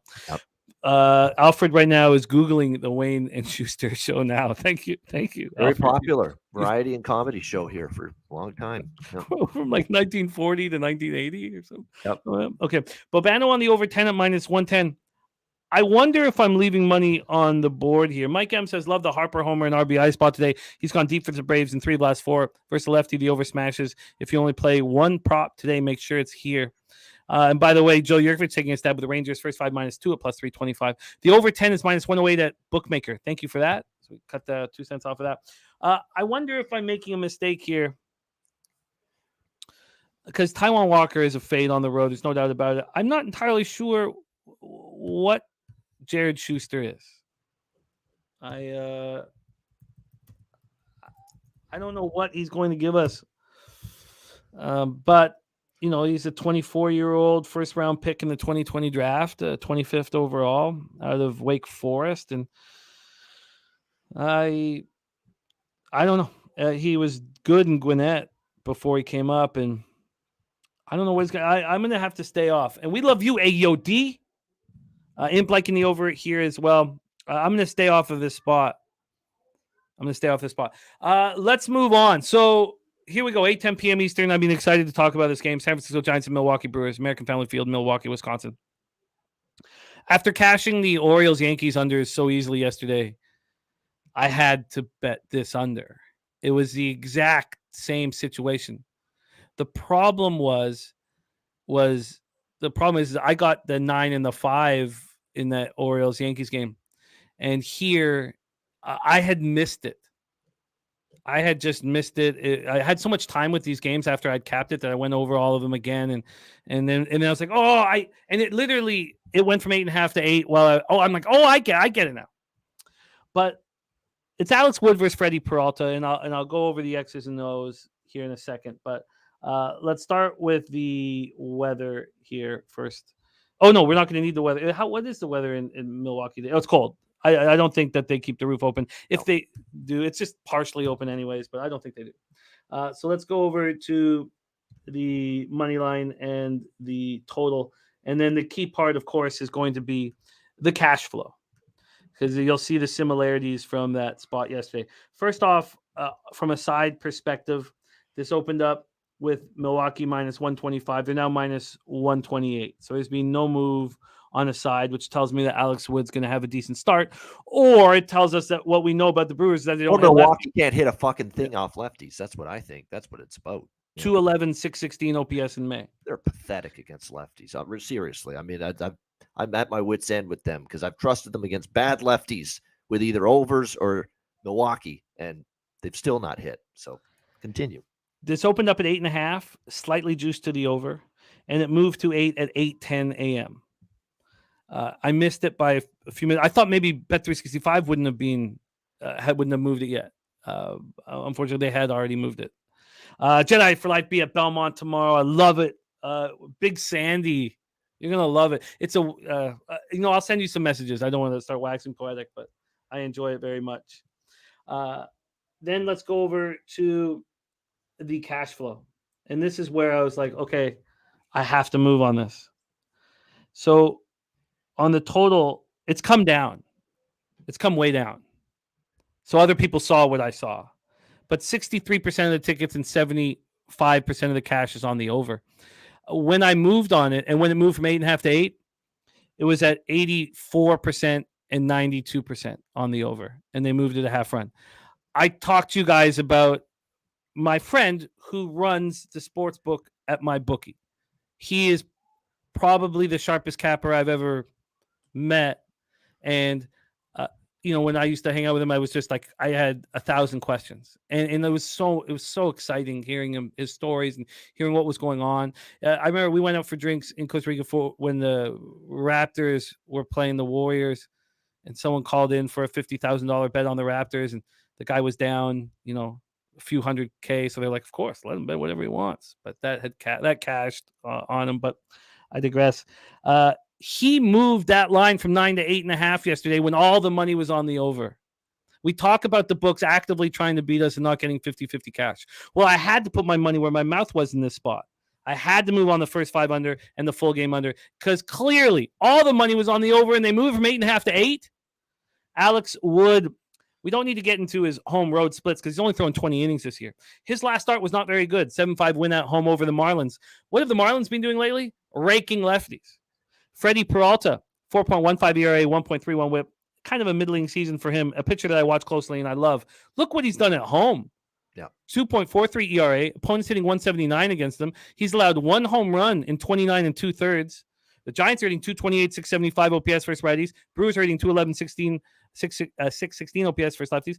Bullpen for the Giants is being excellent in May. 2.92 ERA, 1.20 whip. Brewers bullpen's been bad. Look, I'm not that good of a capper, or I would have been on this before it moved to 8. I should have been on it before I moved out. I should have realized what was happening. I realized it too late. We'll see if it costs me. We'll see if it lands on 4 or 8, and the better cappers will get the W, and I'll get a push. But I had to put my money where my mouth was on this spot. Take it away, Bobano. Giants, Brewers. Yeah, Freddie Peralta, man, he has had an up and down season. The last 2 starts haven't been great. Those were on the road. He's been great in Milwaukee, though. You said it. Shut out the Mets in 6 innings, 1 run in 6 innings against St. Louis in this ballpark. He did get hit a little bit by Boston in 1 home start, but other than that, he bounced back. 2 runs against Detroit at home, 1 run in 6 innings against the Dodgers in his last home start. He's pitched really well, 2.41 ERA at home. So he might pitch well here just because he's pitched his best baseball here at home against this Giants lineup. Alex Wood hasn't been good or great, 4.05 ERA, had a rough start last time against the Marlins. But, I already said it. You said it. This team can't hit a wet paper bag against left-handed pitching. I mean, the last 10 games, 204 average, 1.4 runs per game. For the season, their numbers are dreadful against left-handed pitching. And I've seen them face pitchers, especially lefties, where I say, this is such a bad lefty, even Milwaukee can hit them, and they end up not hitting them. And I've lost bets because of that. So I'm done doing it. So it's a pass for me. I'm excited about this game. I enjoy these spots so much where you're like, well, you got to put your money where your mouth is or what's been working for you. So I'm going to be all eyes on this Giants Brew Crew game. All right. I'm on the first 5 under in the full game under. I'd like to compare. I'm sure the move happened and it's just done. But I got under 4 at even money and under 8 at minus 110. If I wanted to bet that here right now, and I looked around to see if I could get a better line, it was even Pinnacle was worse. Right now, the under 8's at minus 110 and the under 4 is at minus 105. So at least to beat that by 5 cents. Okay, we roll on. Next up for us, 8:10 p.m. Eastern. So we talked about the cards bets that I made without the market really dictating it. Here's the third one. So, but those were 2 in the one game. The St. Louis, Cleveland, first 5 under, full game under. I'm on the full game under 8 in Toronto, Minnesota, Kevin Gausman versus Louis Varland. If this was 5 years ago, I would have come on to the show and told you why I'm betting the Blue Jays because of their meeting. And maybe that's still the right play. I'm not saying that's the wrong play. They're the players-only meeting. We know what teams do after players-only meetings. But they that's got one of the guys on the mound they'd like to have on the mound in a spot like this where they desperately need a win. Yeah. No, all of that's absolutely right. So That's what I would have done before. Now, I don't do that. I let the market kind of dictate. And I think I'm making a mistake. I think that I'm not a Louis Varland fan. I don't know what the Jays are going to do, but I like backing teams after meetings. First off, I beat this line move at 11:11 a.m. an hour and 2 minutes ago. They moved it to 7.5. So I like that very, very much. I got the 8 last night at minus 115. So we've moved to 7.5 there. Let's take a look at the cash flow on this spot because there had not been a move towards the Toronto Blue Jays. There has been now. So this is pretty fascinating. This opened up with the Jays at minus 143, and the move was towards the Twins. This got down to minus 134, a 9-cent move towards the Twins. Since then, it's come back a bit, but only 6 cents. I mean, we're talking that's not enough for me. So we have a 6-cent move to the Jays, a half-run move to the under. Let's take a look at first the weather. We didn't talk about that, and that was my fault in the Twins spot. 74 Fahrenheit, 8.2 miles per hour right to left, and then it becomes more in, but it dies down a bit to 6.7. If we go over to Ballpark Pal here for this one, there's a minus 37% home run rate and a minus 12% run rate. When we go over to the cash flow, and I wish it was indicating the Jays were the play. 57% of the tickets and 67% of the cash are on the Minnesota Twins. 70% of the tickets and 94% of the cash are on the under. Gausman is a pitcher I believe in heavily. His last start at home to the Orioles, I felt terrible for any under bettors. 8-3 loss. He allowed 2 earned runs in 8 innings. But on the road, he's been a little more suspect, which is the opposite of what he did last year. 4.09 ERA, 261 opponent's batting average. But he's a very good pitcher. Louis Varland, I just think he's I've been saying this for a while that he's just kind of a middling prospect, but like I think what's his name, Bielak, or the pitcher on the Astros, who's a The Astros, mid-round Brandon Bialek. Yep. Bialek. Is a similar thing where he's just a professional. He gets the job done. 5 innings, maybe not more, but he gets the job done, and that's what Louis has been doing. Last start, 2 earned runs in a big win at the Angels. 5 innings, 2 earned runs, 4 Ks, 1 walk. He's only thrown 12 in the third at home this year. 200 opponents batting average there. Jays versus righties, 286, 800 in May. Twins, 208, 704. Twins bullpen has been pretty good. Jays bullpen has been poor in May. Take it away for us here, Bobano. Jays, Twinkies. Yeah, I think you're underselling him a little bit, Varland. He's actually been solid. Almost 10 strikeouts per 9 innings. I mean, he's getting swings and misses. He's not walking a lot of batters. Control and command's been solid. He's been pretty good, actually. Now, you're right. It's not a big-time prospect, but he knows how to pitch, clearly. He's pitched well. It's not like the Jays offense can be trusted, especially with runners. I mean, I've never seen a run this bad in a long time for one team for a week or so. 10, even 2 weeks, you could say now it's been, where this team just consistently can't get a clutch hit with runners in scoring position or the bases loaded. It's just insane at this point, what we've seen from the Jays in that department. Yeah, they had the team meeting, and yeah, this team is not getting the pitching right now. The bullpen's been terrible. The defense hasn't been good, and more errors and miscues and gaffes in the field yesterday cost them runs. They need to clean that shit up immediately. If they're going to turn this around, there's no question. And I like that they had the players-only meeting, and John Schneider acknowledged it, saying, I didn't have to say we're having a meeting. They decided we're going to have the meeting. So that's a positive, definitely. And I think they come with great focus tonight, no question.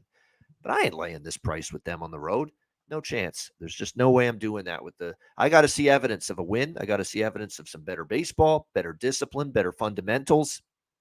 Make the catch when it's there. Make the play to first base when it's there. Don't overthrow a guy. Don't sail it over his head. Don't bobble the ball when it's ground ball that you should have. I got to see the fundamentals return. Minnesota, like I said, Varland's pitching pretty good. So this is not a slam dunk Jays spot for me. I certainly like the idea of them playing better and focused ball tonight off the meeting, and it wouldn't surprise me if they win, but I'm not laying almost minus 150 to find out. Yeah, it's funny as we improve as cappers, and I think about how I would have handled this when I started. I would have been all over the Jays to bounce back after the meeting. I'm not here, so but I'm on the under 8. I'm on the under 8. I love the comment from Slatsy about Wayne and Schuster. If anybody watching remembers Frank Schuster, his son Steve Schuster was a colleague of mine and was wildly entertaining comedian, completely outside the box, crazy, wild, nuts. And I only got to hang out with him kind of in the throes of some mental health issues near the end of his life, but I recognized what all the other headliners were just enamored with him and just like stared at him. So if you get a chance, look up Steve Schuster, Slatsy, and check out some of his stand-up. He very, very chip off the old block. Yeah, wild guy and loved here in the Canadian comedy community. We move on. 8:10 p.m. Eastern. Washington Nationals at Kansas City Royals. We're Kauffman Stadium in Kansas City, Missouri. The Stacks play of the day is in from Justin McElvey. He's on Lane Thomas over 1.5 bases at plus 125. He's won 4 straight of the Stacks plays of the day. Look, you guys know I love bum fights. I love capping them. I love trying to make money off of them. I don't know why. I don't know what it is about it, but Patrick Corbin and Jordan Lyles are bums. And I think, and I've been adamant about it, that Patrick Corbin provides a ton of value for us. I don't think the same about Jordan Lyles. I did see the market move towards the Royals, and I thought, what the hell is going on here? Let's discuss the spot first. We'll go to the weather in Kansas City, 76 Fahrenheit, 8 miles per hour right to left, but in. It goes from 8 down to 6.4 miles per hour. Take a look at Ballpark Pal for this spot. See what they think about Kauffman. Minus 39% home run rate, but just a minus 4% run rate. Let's go over to the line history here for this one. First off, the move towards the Royals is confounding. Now it's come back, but let's talk about this market move. This opens up with the Royals and Jordan Lyles at minus 116. They get up to minus 126 at 2:20 in the morning. How is that possible? How would that be possible? I can't. The guy that's 0-10, or I should say the Royals are 0-10, and Jordan Lyles starts this year. 0-10. They haven't won a single game with Jordan Lyles on the mound. That being said, the the Royals are facing their better split as a lineup tonight. They're better against lefties, and this is a hittable lefty. You're absolutely right. You're absolutely right. Now this has been a move towards the Nationals. So we've come full circle. There's been an 8-cent move towards the Nationals. So it was minus 126 at 2:21 a.m. It was minus 104 at 11:12 a.m. So that's a pretty fascinating move here. Let's go over to the total for this one. We have it opening up at 9, and it's gone up to 9.5. It can't be a surprise to anybody. It didn't move up to 9.5 till 11:36 p.m. So let's take a look at the cash flow and see if that will illuminate anything for us here in the Royals Nats spot. 32% of the tickets and 62% of the cash is on the Kansas City Royals. I mean, that throws me for a loop. 66% of the tickets and 95% of the cash is on the over. Look, I get it. But I have this thing where I want to put lipstick on a pig. Corbin's last start, 6 innings, 6 hits, 2 earned runs, 1 homer, 3 Ks. Look, you guys know what I think about him. I think he's bet on. I don't think he's a great pitcher, but I think that everybody has this bias, Patrick Corbin Day and all this bullshit, and I think it's a mistake. Yeah, he's not that bad right now. No, not right now. He might be worse than he actually is because he's only throwing 17 of 56 innings on the road. So it's very possible that we back him at home, but we stay away from him on the road. That's a completely legitimate thing. But he hasn't been that bad on the road. The 4.76 ERA. Now, they've hit 4 homers off him over 17 innings. He's had most of his best starts, though, in Washington at Nationals. Without a doubt, yeah. So that's a very important thing to keep an eye on. For Jordan Lyles, he's been better at home. What's better mean? 5.18 ERA. But opponents are hitting 225 off of him. Nats versus righties, 269, 716. As Bobano alluded to, Royals versus lefties, 281, 791 OPS. The Royals bullpen, I keep saying it's better than the numbers will indicate and will improve as the year goes on. The Nats bullpen looks like it's regressing to where we thought it would be. Take it away for us, Bobano, Nats Royals. Yeah, I'm on the over here in this game. I mean, I couldn't talk myself out of that. It's over 9 minus 120. Is the price with it right now. I mean, Jordan Lyles is horrendous, absolutely god-awful. He's brutal. And especially in the last few starts, he's been even worse. And I think that's going to continue here tonight in this game against Washington. Look, the Nationals, against righties, they started the season not great against righties. And we've talked about it a lot on this show. They're not a great lineup. But if you look at the last 10 games, suddenly 307 batting average as a team against righties, 5.27 runs per game. Against righties, it's been a lot better for Washington against right-handed pitching. And this is a awful right-handed pitcher that they're facing tonight in Jordan Lyles. So I expect Washington to put up their share of runs. But again, and Kansas City, look, not a great lineup. They have their struggles. But the one thing they are doing is a better job of is hitting against lefties. It's their better split. As I mentioned, Corbin's road ERA is worse. And by the way, I don't think Corbin's getting through this start unscathed. He's going to give up 2, 3, 4 runs. And I think Kansas City then is going to get 3, 4 at least, or Washington, I should say, is going to get 3 or 4 at least. And Poker Addicted's going to hit the point that I'm going to hit. The Nationals bullpen is horrendous. And if you look at the game yesterday against San Diego, no off day, the game before yesterday against San Diego, they rolled through all their key relievers because they had a chance to win those 2 games. They won the game before. They had a chance yesterday. They came back. They tied the game. All of their key relievers, and they don't have a lot of good relievers, but they used up all their best relievers the last 2 games. So you got to think there's going to be a lot of their best bullpen arms not available tonight for Washington for this game. So there's going to be a huge opportunity for Kansas City to pile on late runs against a bad bullpen, and not only a bad bullpen, but a depleted bullpen for this game tonight. So I like this over. It's one of my favorite plays on the board today. over 9 at minus 120. Good to see the books have moved it to 9.5. It feels like one of those spots that, will get there. You may have to wait, but it will get there.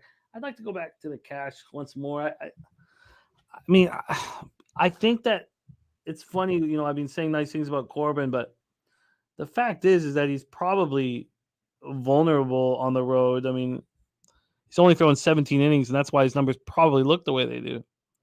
95% of the tickets on the over, and it's moved in from 9 to 9.5. I feel like I'm leaving money on the table, not moving on this. I'm gonna look at it after the game. I do not want to leave money on the table. Bobano on Washington, Kansas City over 9. Justin McElvey on the Lane Thomas over 1.5 bases plus 125. Bobano, we only have you for 4 more minutes. No, we could go for 20. You know what? I'll be rushed, but I can stick it out to 1:45. We got so 1:45. Yep. Yep. Okay. 1:45. Okay. So then Jose, so you'll come in when Bobano goes out. Jose, let me know if there's another game other than Red Sox that you're going to jump on for. Okay. So we have him for 20 more minutes. Okay. Beautiful. Let's roll. Next up for us, then New York Mets at Colorado Rockies. These Mets 26-25, 14-16 on the road. Rockies 22-29, 13-13 at home. We're at Coors Field in Denver, Colorado. First, let's take a look at the weather in Colorado. 63 Fahrenheit, 6.9 miles per hour out to left, but I guess it's a crazy swirling wind. We also have rain coming in the final hour because then it starts blowing in. So it's confusing here. Let's just see what Ballpark Pal has to say about Coors Field. Home run plus 4% and runs plus 16%. Wonder if I refresh that, if that would change here. What's more information? It's changed a bit. Wow, isn't that wild? With more information. So now it's minus 2% home runs. And they say that the wind changes. And but the runs are still plus 14%. That's pretty interesting. Okay, let's take a look at the line history then and the cash flow for this spot. You guys know I was fading Scherzer off the beginning of the year. I don't feel like that's necessary now. Oh, I have to ask. I need Connor Siebold information from our Jose Bouquet. So Jose is going to join us for this game here. I forgot about that. Jose, why don't you jump on right now? Jose, star of Say Hey Plays of the Day. Please welcome Jose Bouquet to the show. Jose, how are you? I'm doing all right. Can't complain. Nice basketball game last night. It was a very enjoyable watch. Baseball was okay. 1-2 yesterday. Not the best. I was right there with you with the Cubs, so no worries there. But I do have some weird lines out there. Obviously, last game's was a weird line, and you guys probably can guess what side I'm on there. But this one, very interesting with Connor Siebold on the bump. Yeah, I wanted to get your breakdown of Siebold. The line's moved 5 cents in his direction. This has also gone from 11 to 11.5. So let's take a look at the cash flow here. Siebold, of course, a part of the Boston Red Sox last year. Sidewise for this one, 41% of the tickets and 77% of cash is on the Rockies. Then you have 74% of tickets and 88% of cash on the over. Maximus Scherzer, 6 innings, 3 hits, 5 Ks, 1 walk, and a 5-4 win at home over the Guardians. I guess I should stop calling him Maximus. I've called him that all his life. I know it's not his first name. On the road, 5.96 ERA, 6 home runs. He's not allowed a home run at home. He's allowed 6 home runs and 22 2/3 on the road. Siebold coming off an ugly start at Texas. He's being poor at home over 18 2/3 as well. 338 opponents batting average. Mets aren't hitting. Rockies are hitting. Rockies are hitting 277, 778 OPS versus righties. Mets bullpen's being poor as well. This is very, very interesting spot. First, your thoughts on Connor Siebold, and are you betting this game? I'm not, but obviously it's a link to the Rockies because Max Scherzer is an old man that's had home run issues, and now he's going into Coors Field with a lot of home runs, obviously, to be hit there. But I just think Connor Siebold's ultimately just not trustworthy. He's basically a 2-pitch guy, just fastball slider. He throws his other 2 pitches like 3-4 times an outing just to, I guess, like show people that he has other pitches. But I looked at his last start, and it was a Texas Rangers start where he got crushed in. The Rangers are good, but 40 sliders 25 swings on those sliders, only 5 whiffs. I was like, oh my God, that's not good. The fastball, 19 swings, only 2 whiffs on his fastball as well. So I was like, geez, they obviously could see it coming pretty easily there. And the Mets last 2 weeks against righties, 118 weighted runs created plus. So very exciting stuff there. So shout out to the Rockies. I think they can get some runs off of the Mets. Really, this was the game I woke up to, and I was like, if I was a prop guy, this would be the prop game for me on Rockies batters, just to get like hopefully some inflated prices a bit because Max Scherzer's on the bump, but I don't do any of that shit, so I pass this game. Well, nice breakdown for Seabolt. This game is me befuddled. I know you guys like betwixt. Why don't we just befuddled? Bobano, take it away. Mets, Rockies. Yeah, I'm on over 11. That's a high total. I know it's Scherzer on the mound, but Scherzer's giving up the home run ball. You're in a Coors Field bandbox ballpark. You're not getting the swings and misses you have in the past. He was good the last start. He had last year against Colorado in August, but that was in New York. This is in Denver. I know he pitched good last start too, 6 innings of shutout ball against Cleveland, but this is going to be tougher for Max Scherzer here in this game. And again, when you're giving up the home runs, that's a bit of a concern. 5.96 ERA on the road for him. And Seabold is definitely not someone I trust at all. He's given up 11 runs in his last 8 innings against Texas and Cincinnati. All 4 Seabold starts this year here in the month of May have gone over the total. And there's been some huge crooked score lines here, 13-3, 9-8, 10-1, 9-6, in the 4 Seabold starts that have gone over the total. So high number, but I'm on it here. Over 11, Mets Rockies at minus, let me just get the juice here, over 11 at minus 120, BetMGM. And I'll just keep echoing this every time we see a high total. If you're going to take the Rockies -1. Go for the big plus money price because, again, high total, high volatility. I think you guys are on to something with the over. Does the cool weather concern you at all, Bobano? Yeah, a little bit. But that takes Colorado from a beast to pitch in to still a difficult task. So the weather does impact it a little bit here. But like I say, Scherzer is even last year, 2 years ago, he'd be one of these pitchers where he gives up 2-3 runs, and the 2-3 runs are usually 2 solo home runs or a solo home run and a 2-run home run. I mean, the home run ball has constantly plagued Max Scherzer, even when he's been one of the best pitchers in Major League Baseball. So yeah, I have concerns that he pitches well, and Seabold's horrendous. I have no issues trying to go against him or not trusting him to pitch well. 44% chance of rain. Is there? I mean, I don't think it's going to hamper the game at all. I don't think it's going to warrant a delay. As soon as I think the forecast might warrant a delay, I jump off and over immediately. But I don't think it's going to be. The chances are high enough that it's going to really impact the game. I don't think we're going to have a delay. Oh, it won't be it's supposed to come in a couple hours into the game. Yeah. Huh. Okay. I've got to put more time into it. I've got some asterisks here by the over. So, Rocco says the delay rain games go over, but it's not going to come right away. It's going to take a little bit of time. Nasty Nate in the house. Okay. Razor says, has Max ever pitched and the total being 11? Razor liking the over as well.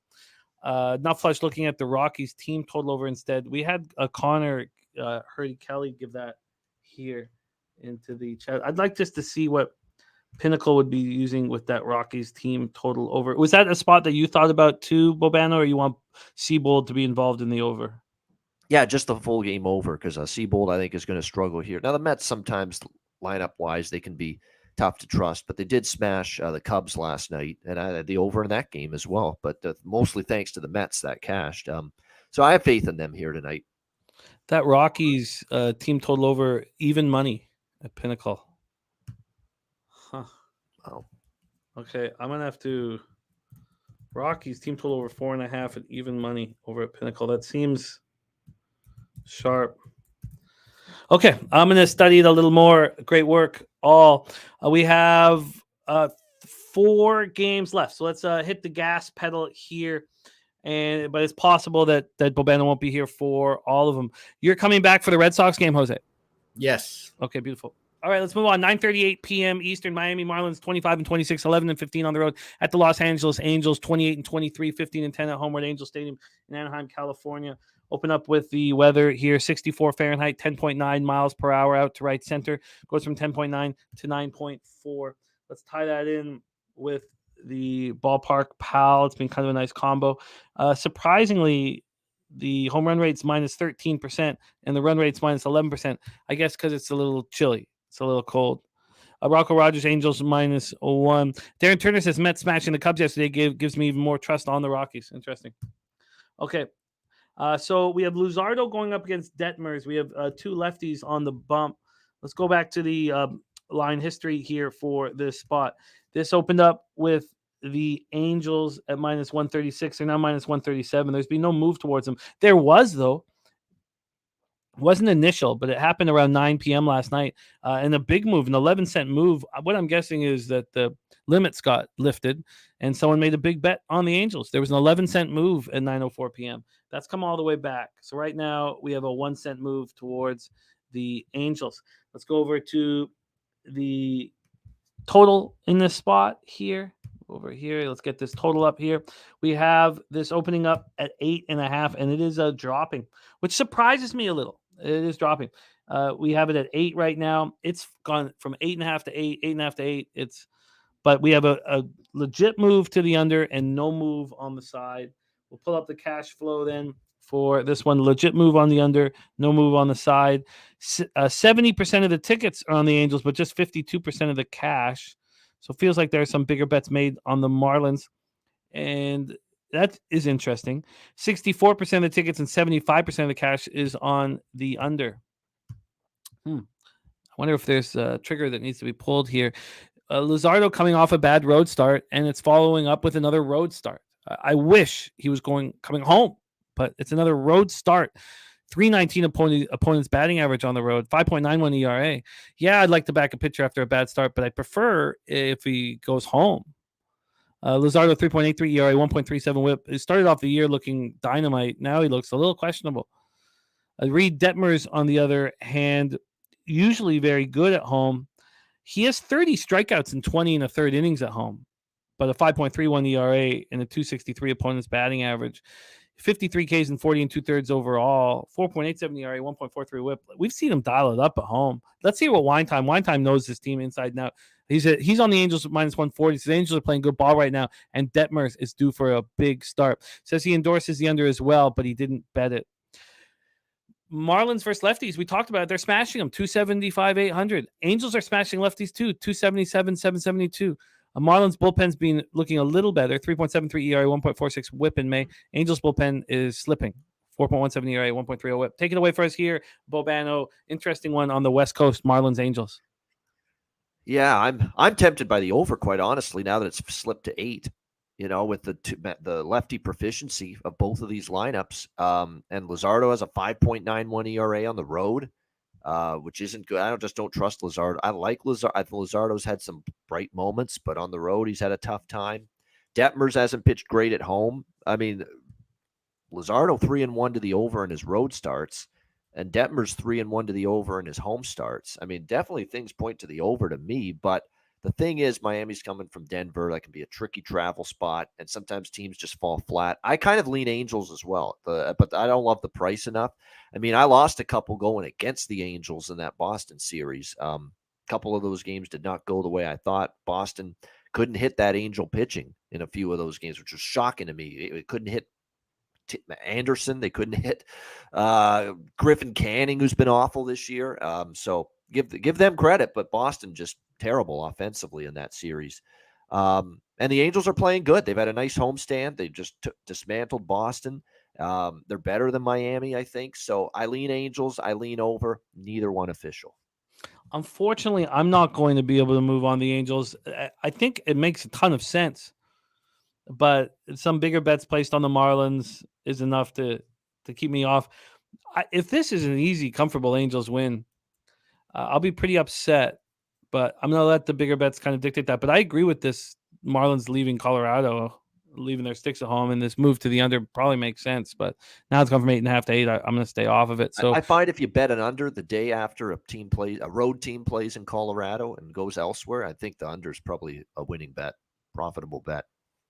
Yeah, I agree. DC Capper, though, disagrees. He's on the over 8 in this one. All right, let's break down the final game here from Bobano. Bobano, while we're breaking this down, let us know if you're going to add anything on Houston, Oakland, and Pittsburgh, Seattle for your definitely. record keeping. If I have more official plays, I'll mention them right before I leave. Yep. Perfect. And then don't forget that the question mark that you had I wrote down here somewhere, was the Rangers' first 5. So let us know if you're going to be adding that here. But let's talk about this. I'm going to pass on that just because I just love Baltimore too much as a team. So I probably will bet Texas small, but I'm not going to make it official. I'm really trying to hone in on my favorites. Well, you've been running very, very nice here in your last 2 shows. So let's string together winning shows here. It's for those of you joining us late for 3 in a row. That's what we're aiming for. But these aren't just middling wins. You are 16-7. Yep. Plus 8.32. No, sorry, 8.12 units. So that's very, very impressive. 8.12 units in the last 2 shows. Okay, Jose Bouquet. Please come back and join us here for this next spot on the board. Your Red Sox in action at the Arizona Diamondbacks. Red Sox coming back to earth a little bit here, but still look good. Got to be happy after 50 games, 2 games over 500 at this point.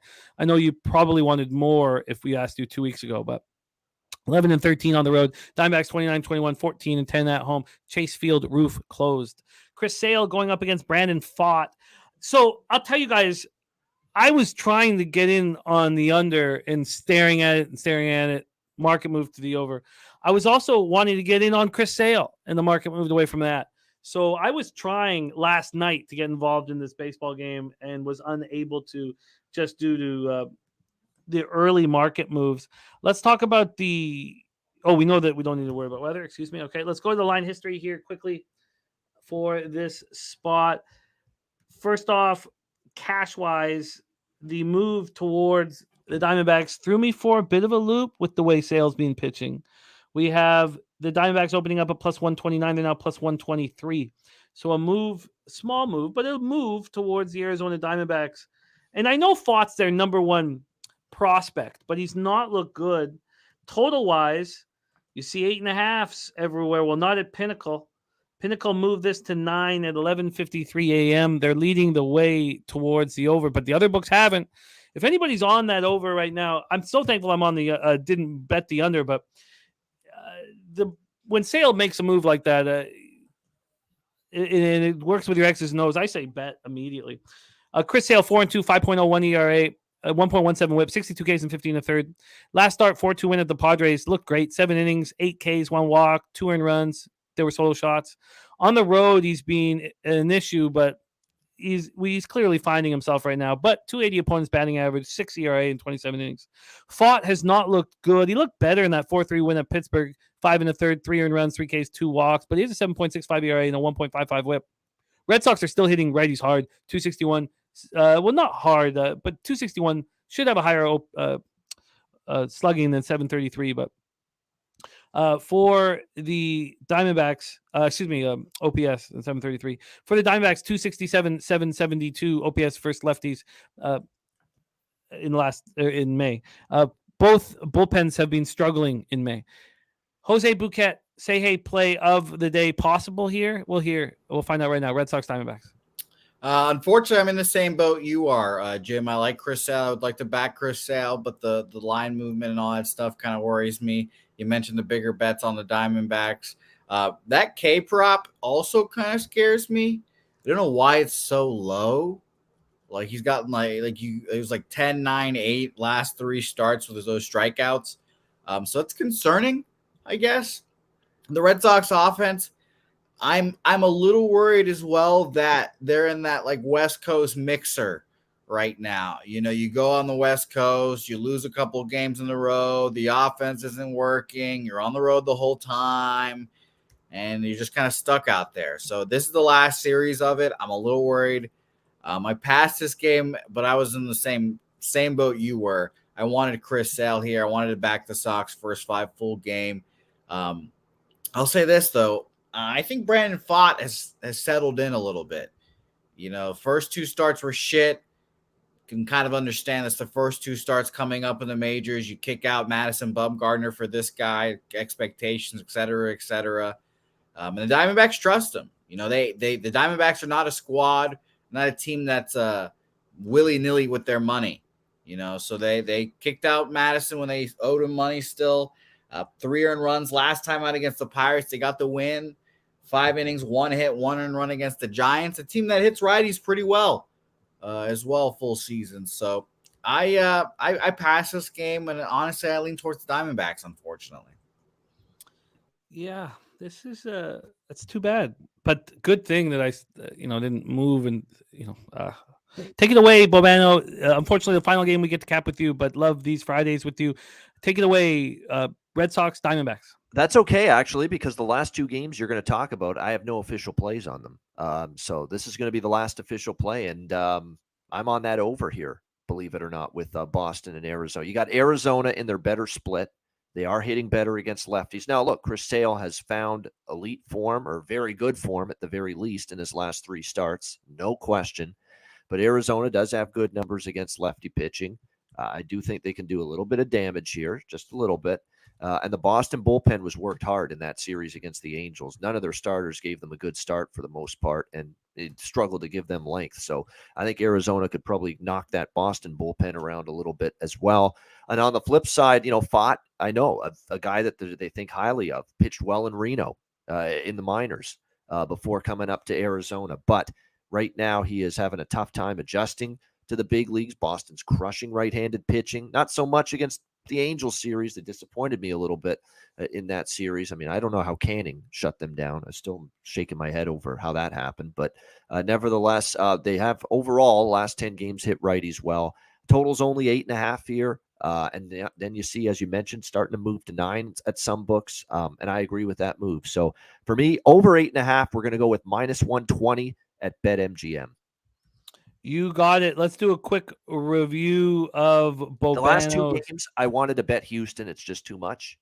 I like Brown a lot more than Caprillion, and obviously Oakland is horrendous, but and brutal loss for them last night. They blew it late against Seattle. I lean Houston, but the price is just there's no value. And then Pittsburgh, Seattle, I actually lean under in that game with Keller versus Kirby. Not a bad pitching matchup. I lean Seattle as well, but minus 150. I'm a little gun shy, but lean Seattle, lean under in that game. Lean Houston, but too pricey in the other game. I love it, Bobano. Let's review all action, sports betting and poker. This is the spreadsheet play of the day record right there. 14 and 13, 51.9% plus 0.86 units, ROI plus 3.19%, average line minus 103. And we're big believers in the spreadsheet play of the day. That's the record thus far. Okay, so Bobano's got to run. He's on the over 8.5 in Chicago, Detroit. We're going heads up in that one, but I haven't bet it yet. But I'm going to move on the under 8.5. Thankfully, that's the only spot we're on the other side of each other. Bobano's on the Rays. Team total over 4.5 at minus 106. And he's on the over 10 in Philadelphia, Atlanta. He is on the over 9 in Washington, Kansas City, the over 11 in New York, Colorado, and the over 8.5 in Boston, Arizona. So no sides for Bobano on this spot, but a team total over. Bobano, thank you for your time. Stay hot. Stay hot. We need it. We need it. And thank you for joining us. Please follow Bobano on Twitter at Bobano. I know you've got they've given you a big invite to the show tonight, the live bet stream. I'll try to bounce in. I saw that from Razor Sharp. I will try to jump in. I don't know how long, but I'll try to make an appearance at some point. I love it. Thank you for your time and hard work. Any last words for the cappers supporting the show before Jose and I cap the final 2 games on this card? Just that I love being here every 2 Fridays during the summer months. Shout out to everyone in the chat. Have a great weekend. Cash some tickets. Good luck, and we'll see you in a couple weeks. There he is, Bobano. And don't forget, when Bobano, I think it just starts. When Bobano joins us next, we can talk CFL football. I believe that it's back in business. So, all right. Kevin K says Hamilton's finest. I like Hamilton, man. All right, let's move on to the final two spots here on the Hamilton Hot. It feels like you've been there, Piker. Feels like you've been there. 9:40 p.m. Eastern. Jose, let's get to work, my friend. Houston Astros 28-21, 14-10 on the road at the Oakland Athletics, 10-42 now, 5-20 at home at Oakland Coliseum in Oakland, California. Talk weather first on this spot. We have 58 Fahrenheit, 10.4 miles per hour out to right center. We know it's a cavernous pitcher's ballpark with a huge foul territory. We'll go to Ballpark Pal and see what they think of Oakland Coliseum today. Minus 25% home run and minus 12% runs. That's fascinating. Just so you guys get an idea of that ballpark. So we talk about the swirling winds in the Bay Area and how 10 miles per hour in either Oracle or Oakland Coliseum is pretty meaningless. But look at that. Look, Ballpark Pal just kind of did the work there for us as well. UPK says don't sleep on the line for Chris Sale. Says the odds makers haven't respected pitchers yet this year. Strider's still at 6.5, 7.5 when he averages 9. That's from Robert Cherry. Still wanting you to move on that spot. Billy Friedrich says Oakland team total under whatever the hell it is. There's Roger that in the house. Tori Coker ready to get to work. Cheering for you, Jose. No, there's some fear there now. There's some fear now, unfortunately. I told you, Jim. Pedro, game 5. We got Schill in game 6. Let's get bloody. Yeah, it's shaping up for a very fun game. I think that's on Monday, right? Is that right? I'm not sure. I don't know what day that is. I'll say this. It's not Sunday. I know that. I will be live for that baseball or for that basketball game. It will be a emotional playback because we knew this was coming. And this might be on the level of Venezuela US. Well, it's not going to be on Saturday, that level. yeah, Saturday. Saturday? All right. Well, Saturday, I might be live somewhere watching that game. So it'll be a lot of fun. Saturday, then Monday. We should probably set up a Monday stream if it goes to 7. Oh, if it goes to 7, I'm going to be a fucking lunatic. We should set that up. Okay. Astros, Athletics. Let's go here. Hunter Brown on the hill for the Astros. Market move towards them. This opened up with the Astros minus 226. 36-cent move towards the Houston Astros, now minus 262. Going to the total for this one. This one opened up at 8.5, which is where it is now. Let's see what kind of movement we've had. Actually, this opened up at 8, interestingly enough. I didn't realize that. This opened up at 8 at Pinnacle, moved to 8.5 at 10:11 p.m. It's now juiced to the over at 8.5. So it's gone from 8.5. So we have a move to the over and a move to the Houston Astros. All right. Let's take a look at the cash flow then here. We have 12% of the tickets, 27% of the cash on the A's. We've seen bigger bets on the A's nonstop, and they just keep losing and losing. 52% of tickets and 95% of cash on the over. 95% of cash on the over. Hunter Brown being very good. 3.20 ERA, 1.26 whip. Looks like the real deal. Just 3 home runs allowed in 15 2/3. Coming off a win at the A's. Now, both pitchers are coming off good performances against the opposition, not against each other. It wasn't the same game. Hunter Brown went 6 innings, 5 hits, allowed 1 earned run, 9 Ks, no walks, a 3-2 win at home. Caprillion lost in Houston in a 2-0 game where he looked good, 5 innings and just allowed 1 earned run. Caprilion's looked awful this year, 8.68 ERA, 1.86 whip, and he's looked abysmal at home. 16 2/3. He's allowed 14 earned runs, 16 strikeouts and 10 walks. Astros versus righties in May, poor, 240, 673 OPS. Not quite as bad as the A's, 200, 605 OPS. Astros bullpen 3.42 ERA, 1.20 whip in May. A's bullpen 6.19 ERA, 1.64 whip in May. Take it away for us, Jose. Please wipe the blood off my tits, Bouquet. Houston, Oakland. Yeah, I don't acknowledge this team from Las Vegas. I hate them with a passion. And I think I've decided that they are the exception to the minus 300 rule. They are so bad. They are one of the worst teams. They have had one of the worst 50-game starts in MLB history since dating back to the 1901 eras. Their run differential we've mentioned this. I don't know how it got this bad again. Minus 184. That is historically bad. There's not even a club within 100 of them. It's shocking. No, thank you. I hate the Oakland A's. I'm all set here. Pass. Yeah, I mean, what are our options here? I mean, Caprillion just pitched well against the squad, and this just doesn't appeal to me. Relly Buns says blood on the tits is crazy. You know, it is crazy. Relly, it is. But, you know, if the shoe fits.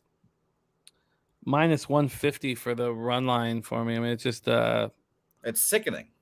Not appealing. Hey, three, bro. So this is the All right. Go to that guy's wrestling event soon. Let's move on to the final spot on the board here. Pittsburgh Pirates at Seattle Mariners, 10:10 p.m. Eastern. T-Mobile Park in Seattle, Washington. Let's see the weather here, whether the roof will be open. Beautiful place to watch baseball. It will be open. What a beautiful night in Seattle. 70 Fahrenheit at first pitch. Especially because you know who's on the mound. This is a really nice. Oh, yes. Helen. Mm-hmm. God, she's having a year. She's looking good. Almost as good as this.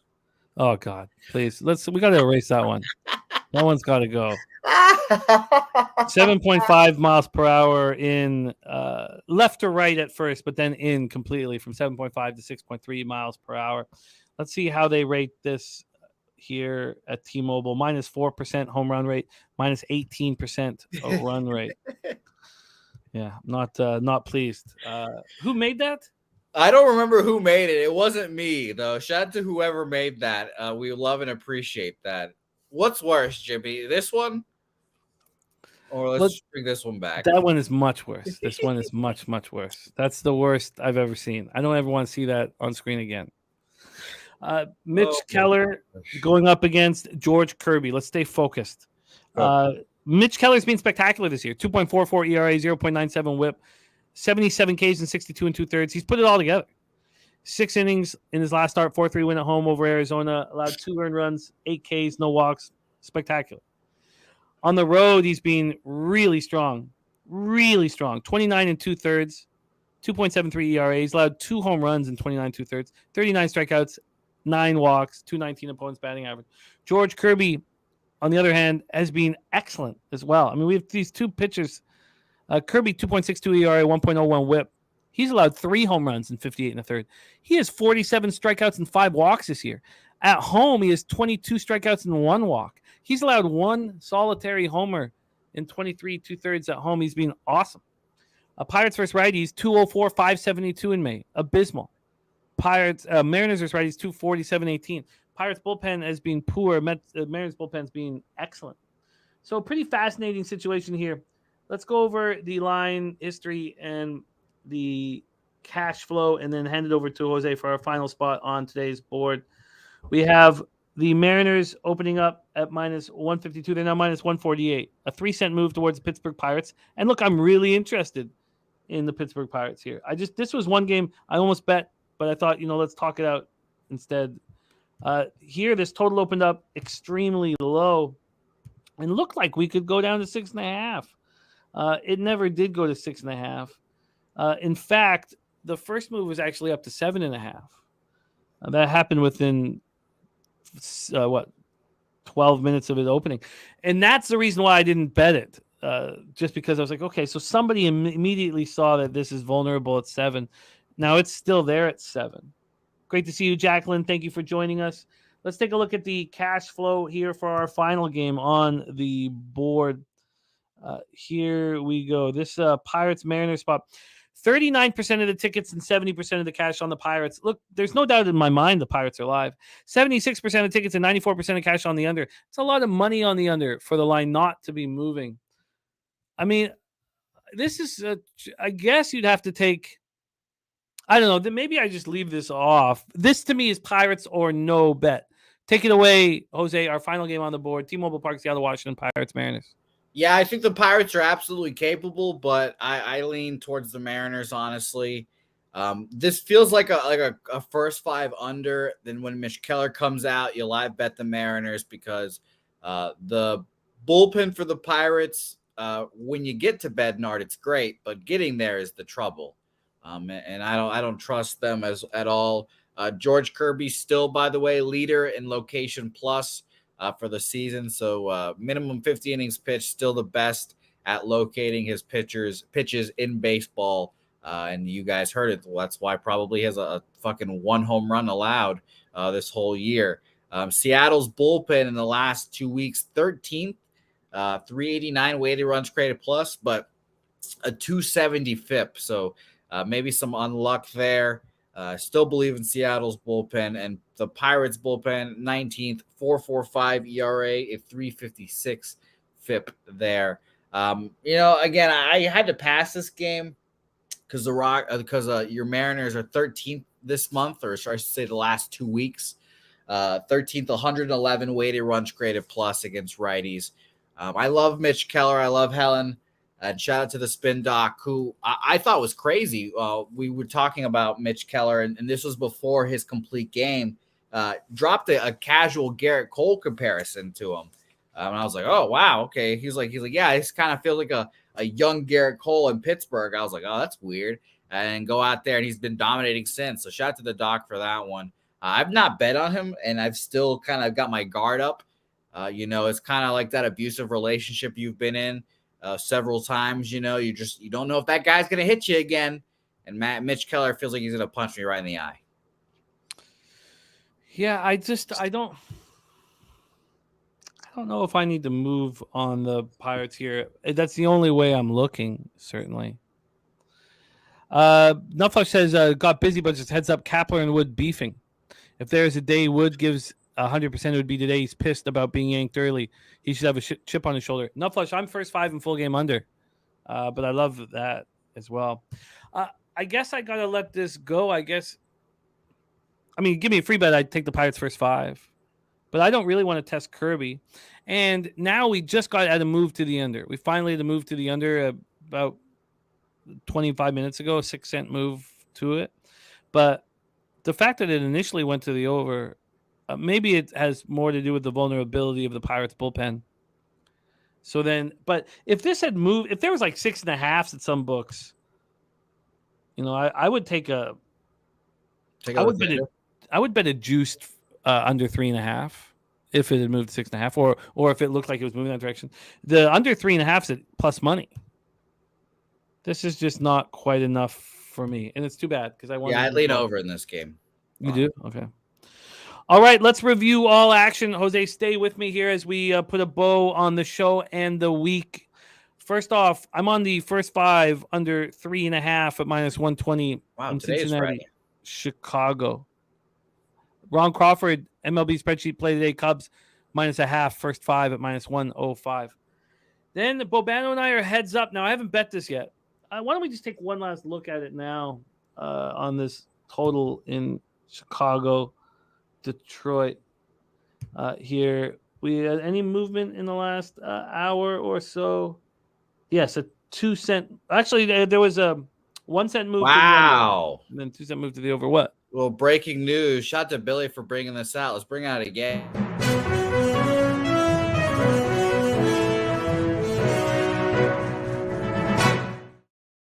The Cardinals released DeAndre Hopkins. Wow. Just a release? No trade? Nada? Well, come on, New York Jets, baby. Wow. That is wild.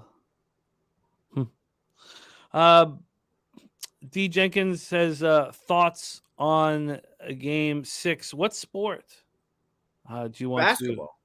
No, because he could be talking hockey. There's not a game 6. Oh, you're right. That's going into game 5.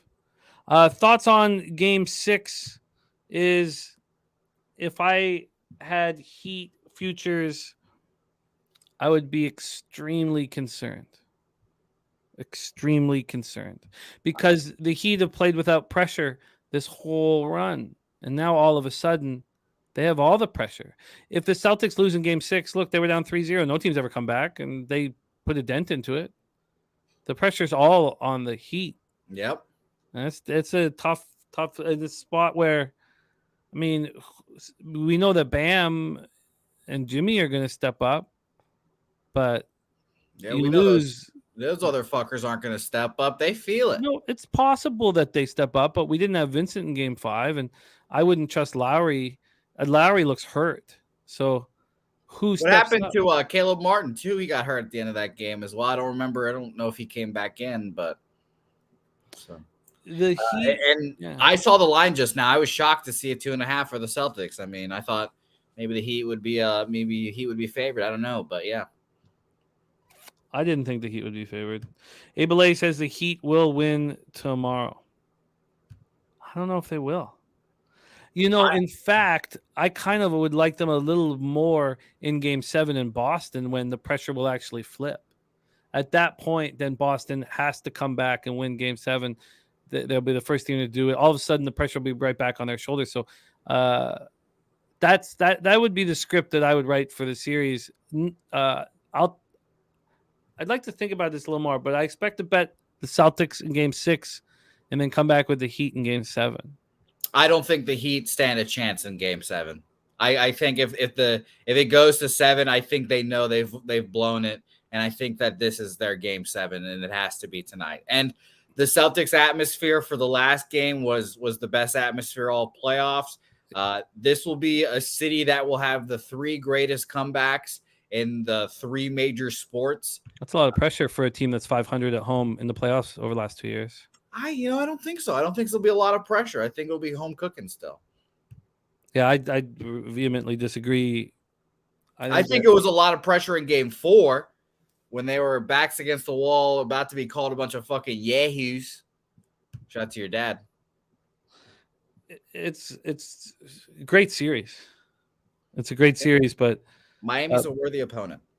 The one thing that the Celtics have done on their home floor in the most important games of the year is fail. So I don't know. I hope for Celtics fans and I hope for Jaylen Brown and Tatum that they can rewrite them failing over and over and over again in the most important spots of their careers on their home floor. But I don't think I would. I'm not going to. I'm going to be on the other side of that for sure. It's going to be a fun game, and I do love all the Red Sox parallels that have happened in this series. I mean, inviting. I don't know why the Miami Heat would allow Derek Jeter and Alex Rodriguez into the building. What a horrible decision! What a terrible decision! That's what everyone. Miami guys, man. You don't kick out Miami guys. What do you know? Yeah, fucking Miami guys. Those guys doomed this series the second they stepped on that fucking court. Well, the Celtics will still have to do something that they don't do, and that's succeed on their home floor with all the pressure on them. They won a Game 7 at home already in this lovely playoffs, down 3-2. Yeah, no, I get it. But that was against a bunch of choke artists and frauds. We know that. I mean, that doesn't really count because it's Philadelphia, and we knew what that was. I tell you, if you're going to move on the Heat in Game 7, wait. That line's going to be like -9, -8 again, right? Yeah. Yeah.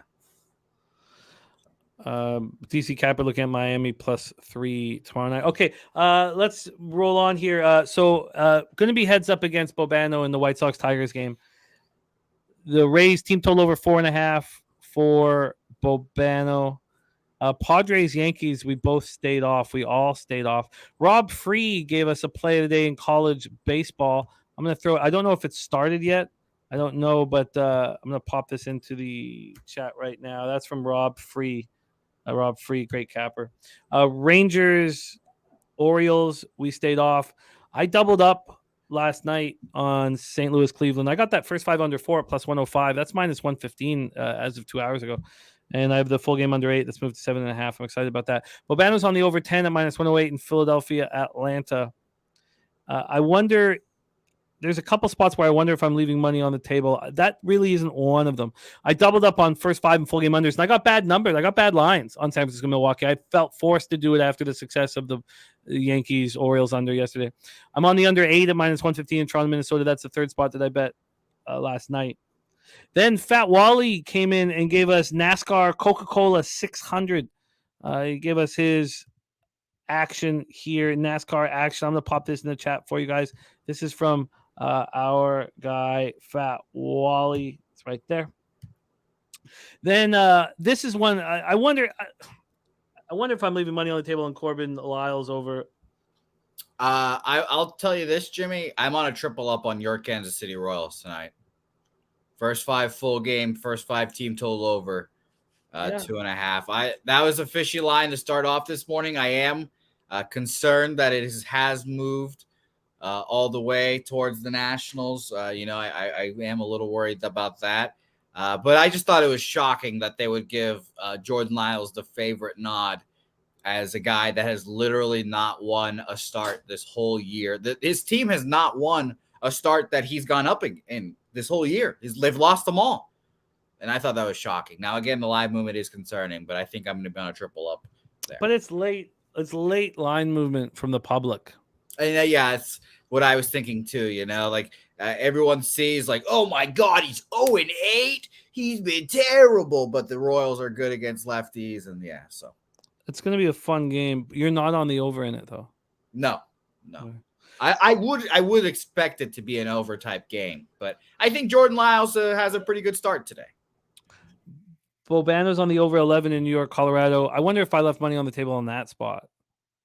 I will ask you, what are the percentages for the Yankees Padres game again? Because we mentioned that was 99% earlier on the show for fucking Randy Vasquez, whatever the fuck that guy's name was.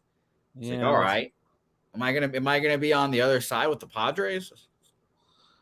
Let's pull it up. That was a wild one, no doubt about it. So yes, 63% of the tickets and 98% of the cash are on the Bronx Bombers. It feels like a Padres spot. I think I'll probably be on Padres full game money line there. I'll tell you what. If it kind of feels like those Stars need some juice. Maybe that regular season baseball is not doing it for them. And going into the Bronx probably help them out. I'm sure Tatis will get shit on a bunch and all that good stuff. And we know Xander Bogaerts loves hitting in Yankee Stadium as well. I wonder if I'm leaving money on the table, not on this Rockies team total over. You've been fading your guy Maximus. I haven't the last couple starts, but I haven't been on him. I've just been kind of letting it go. But here, this 4.5, it's not plus money anymore. Sharpie is in the chat. Shout out to Sharpie. Sharpie, I do have a question. If you, we're ending the show, Sharpie, no worries. But I have a question for you about the Chris Sale prop. 5.5. I thought that was super low. I just wanted to hear your opinion on that real quick. I'm sure you'll talk about it on the Balking Dead, but I thought that was fishy. Just let me know if you thought it was fishy. Marlins Angels. I mean, that's a wild. The market is so wild. And then Bobano's on the over 8.5 in Boston, Arizona. Rocco Rogers, Big Rock play today. Chris Sale over 5.5 Ks. We just spoke about. Astros A's off and Pirates Mariners off. It's gonna be a fun card. I can't wait for it. We are 2 hours or an hour and 57 minutes away from the Balking Dead. Then we have Say Hey plays of the day. It is Friday, which means Connor Mack Day. Connor Mack joins us Friday. Essentially a full card aside from that Cubs game, which shout out to you guys. That 6.5 total is quite hysterical. Full game. That is a really, really funny total. And I do have a theorem. If you see any 6.5 totals out there, just bet the under. Just bet the under. It's going to go unders. So shout out to you guys. Yeah, it was a fun breakdown. It was a perfect timed watching the market move, then having the lineups come out. And I love it. I'm excited about this card. Very, very, very excited. Thank you guys for joining us. We'd like to finish this week off with a big night. 4-3 yesterday in MLB. It's just been too much middling. Let's see what Sharpie has to say. He says, fuck the bookies. They knew he'd play home games with this number. They did the same with Luzardo. Garrett at 3.5. Gore at plus money 5.5. He says, respect the Diamondbacks. We do not. There's a lot of fun pictures for the Balking Dead today. I'm looking forward to see what he has to say. Thank you guys. Thank you all. Don't forget, we have a big a big show we have a big show tonight, 8 p.m. The boys live MLB bet extravaganza. But then for us, we're moving into the world of equine athletes. Yeah. And we are combining the equine athletes with Sunday night baseball. Santa Anita and Sunday night baseball for us on Sunday. So please join us 3:45 p.m. Eastern, and we'll go till like 9 or 10 or something like that. So join us, please, if you can. And thank you. Abel A says, going to go hang out by a pool at some casino in Vegas. I love it, Abel A. Sharpie, thank you for dropping by. Billy Friedrich, it's not close, not at all. DC Capper says, got Miami Heat +3 just as lines came out of the casino last night. I think when the injury numbers come out I'm expecting 3.5, but we'll see. We'll see. Jimmy, can I ask you a favor that we're face to face here? Yes. On Sunday, please, for the love of God, tell me where and when our guy Martin Drexler, aka Clyde Drexler, is cheating those fucking horses. Because why do you only want it on Sunday? Oh, I didn't know he got more. I thought he was only on Sundays. I don't know when this guy races. He races Thursday, Friday, Saturday, Sunday. Right here, Jimmy. Right here. I need it. Okay. I love my guy, Martin. I'd kiss that guy right on the mouth if I saw him in person. Well, you guys should start betting him every day. I don't know why you would just pick certain days here. Yeah, Jimmy, I only bet the horses when you guys are on. And I obviously I'm a world-class horse race caller. So I just, I go into the lab sometimes and I just call horse races on my own. I just don't gamble on them. I don't see him right now on any horses today, but I'm sure he is on something. Because that guy is great. We love him. Shout out to Mike M. He said he's a daily cheater, Jose. We love betting on this guy. Love my guy, Clyde Drexler. Second best Portland Trailblazer of all time. Bill Walton, Clyde, Damian Lillard. You don't want Brandon Roy in there? No. He could take fourth or fifth. Wow. We're gonna put Greg Oden in there too? Oh, you don't compare Brandon Roy to Greg Oden, man. Come on. I love Brandon Roy. He's a fucking beast, man. That Nate Robinson, Brandon Roy, Washington Husky backcourt was best Washington. Couldn't bring home the lottery odds for them this year, unfortunately. I did get a good chuckle out of seeing him at the thing. Martin Drexler does not have a horse today. What an asshole! You can take a breather. I will look on Saturday and Sunday for you. Please, thank you. Bo Jackson said, anyone thinking of taking Latvia to beat Canada tomorrow morning? A lot of love for Latvia right now. Thank you, guys. Thank you, guys. Swissy says, is it cool to hammer the Cubs? I love him asking if it's cool. Shout out to Swiss. Yeah, I like Swiss. All right. Sky Dragon says, yes, he does have horses on Saturday. Yeah.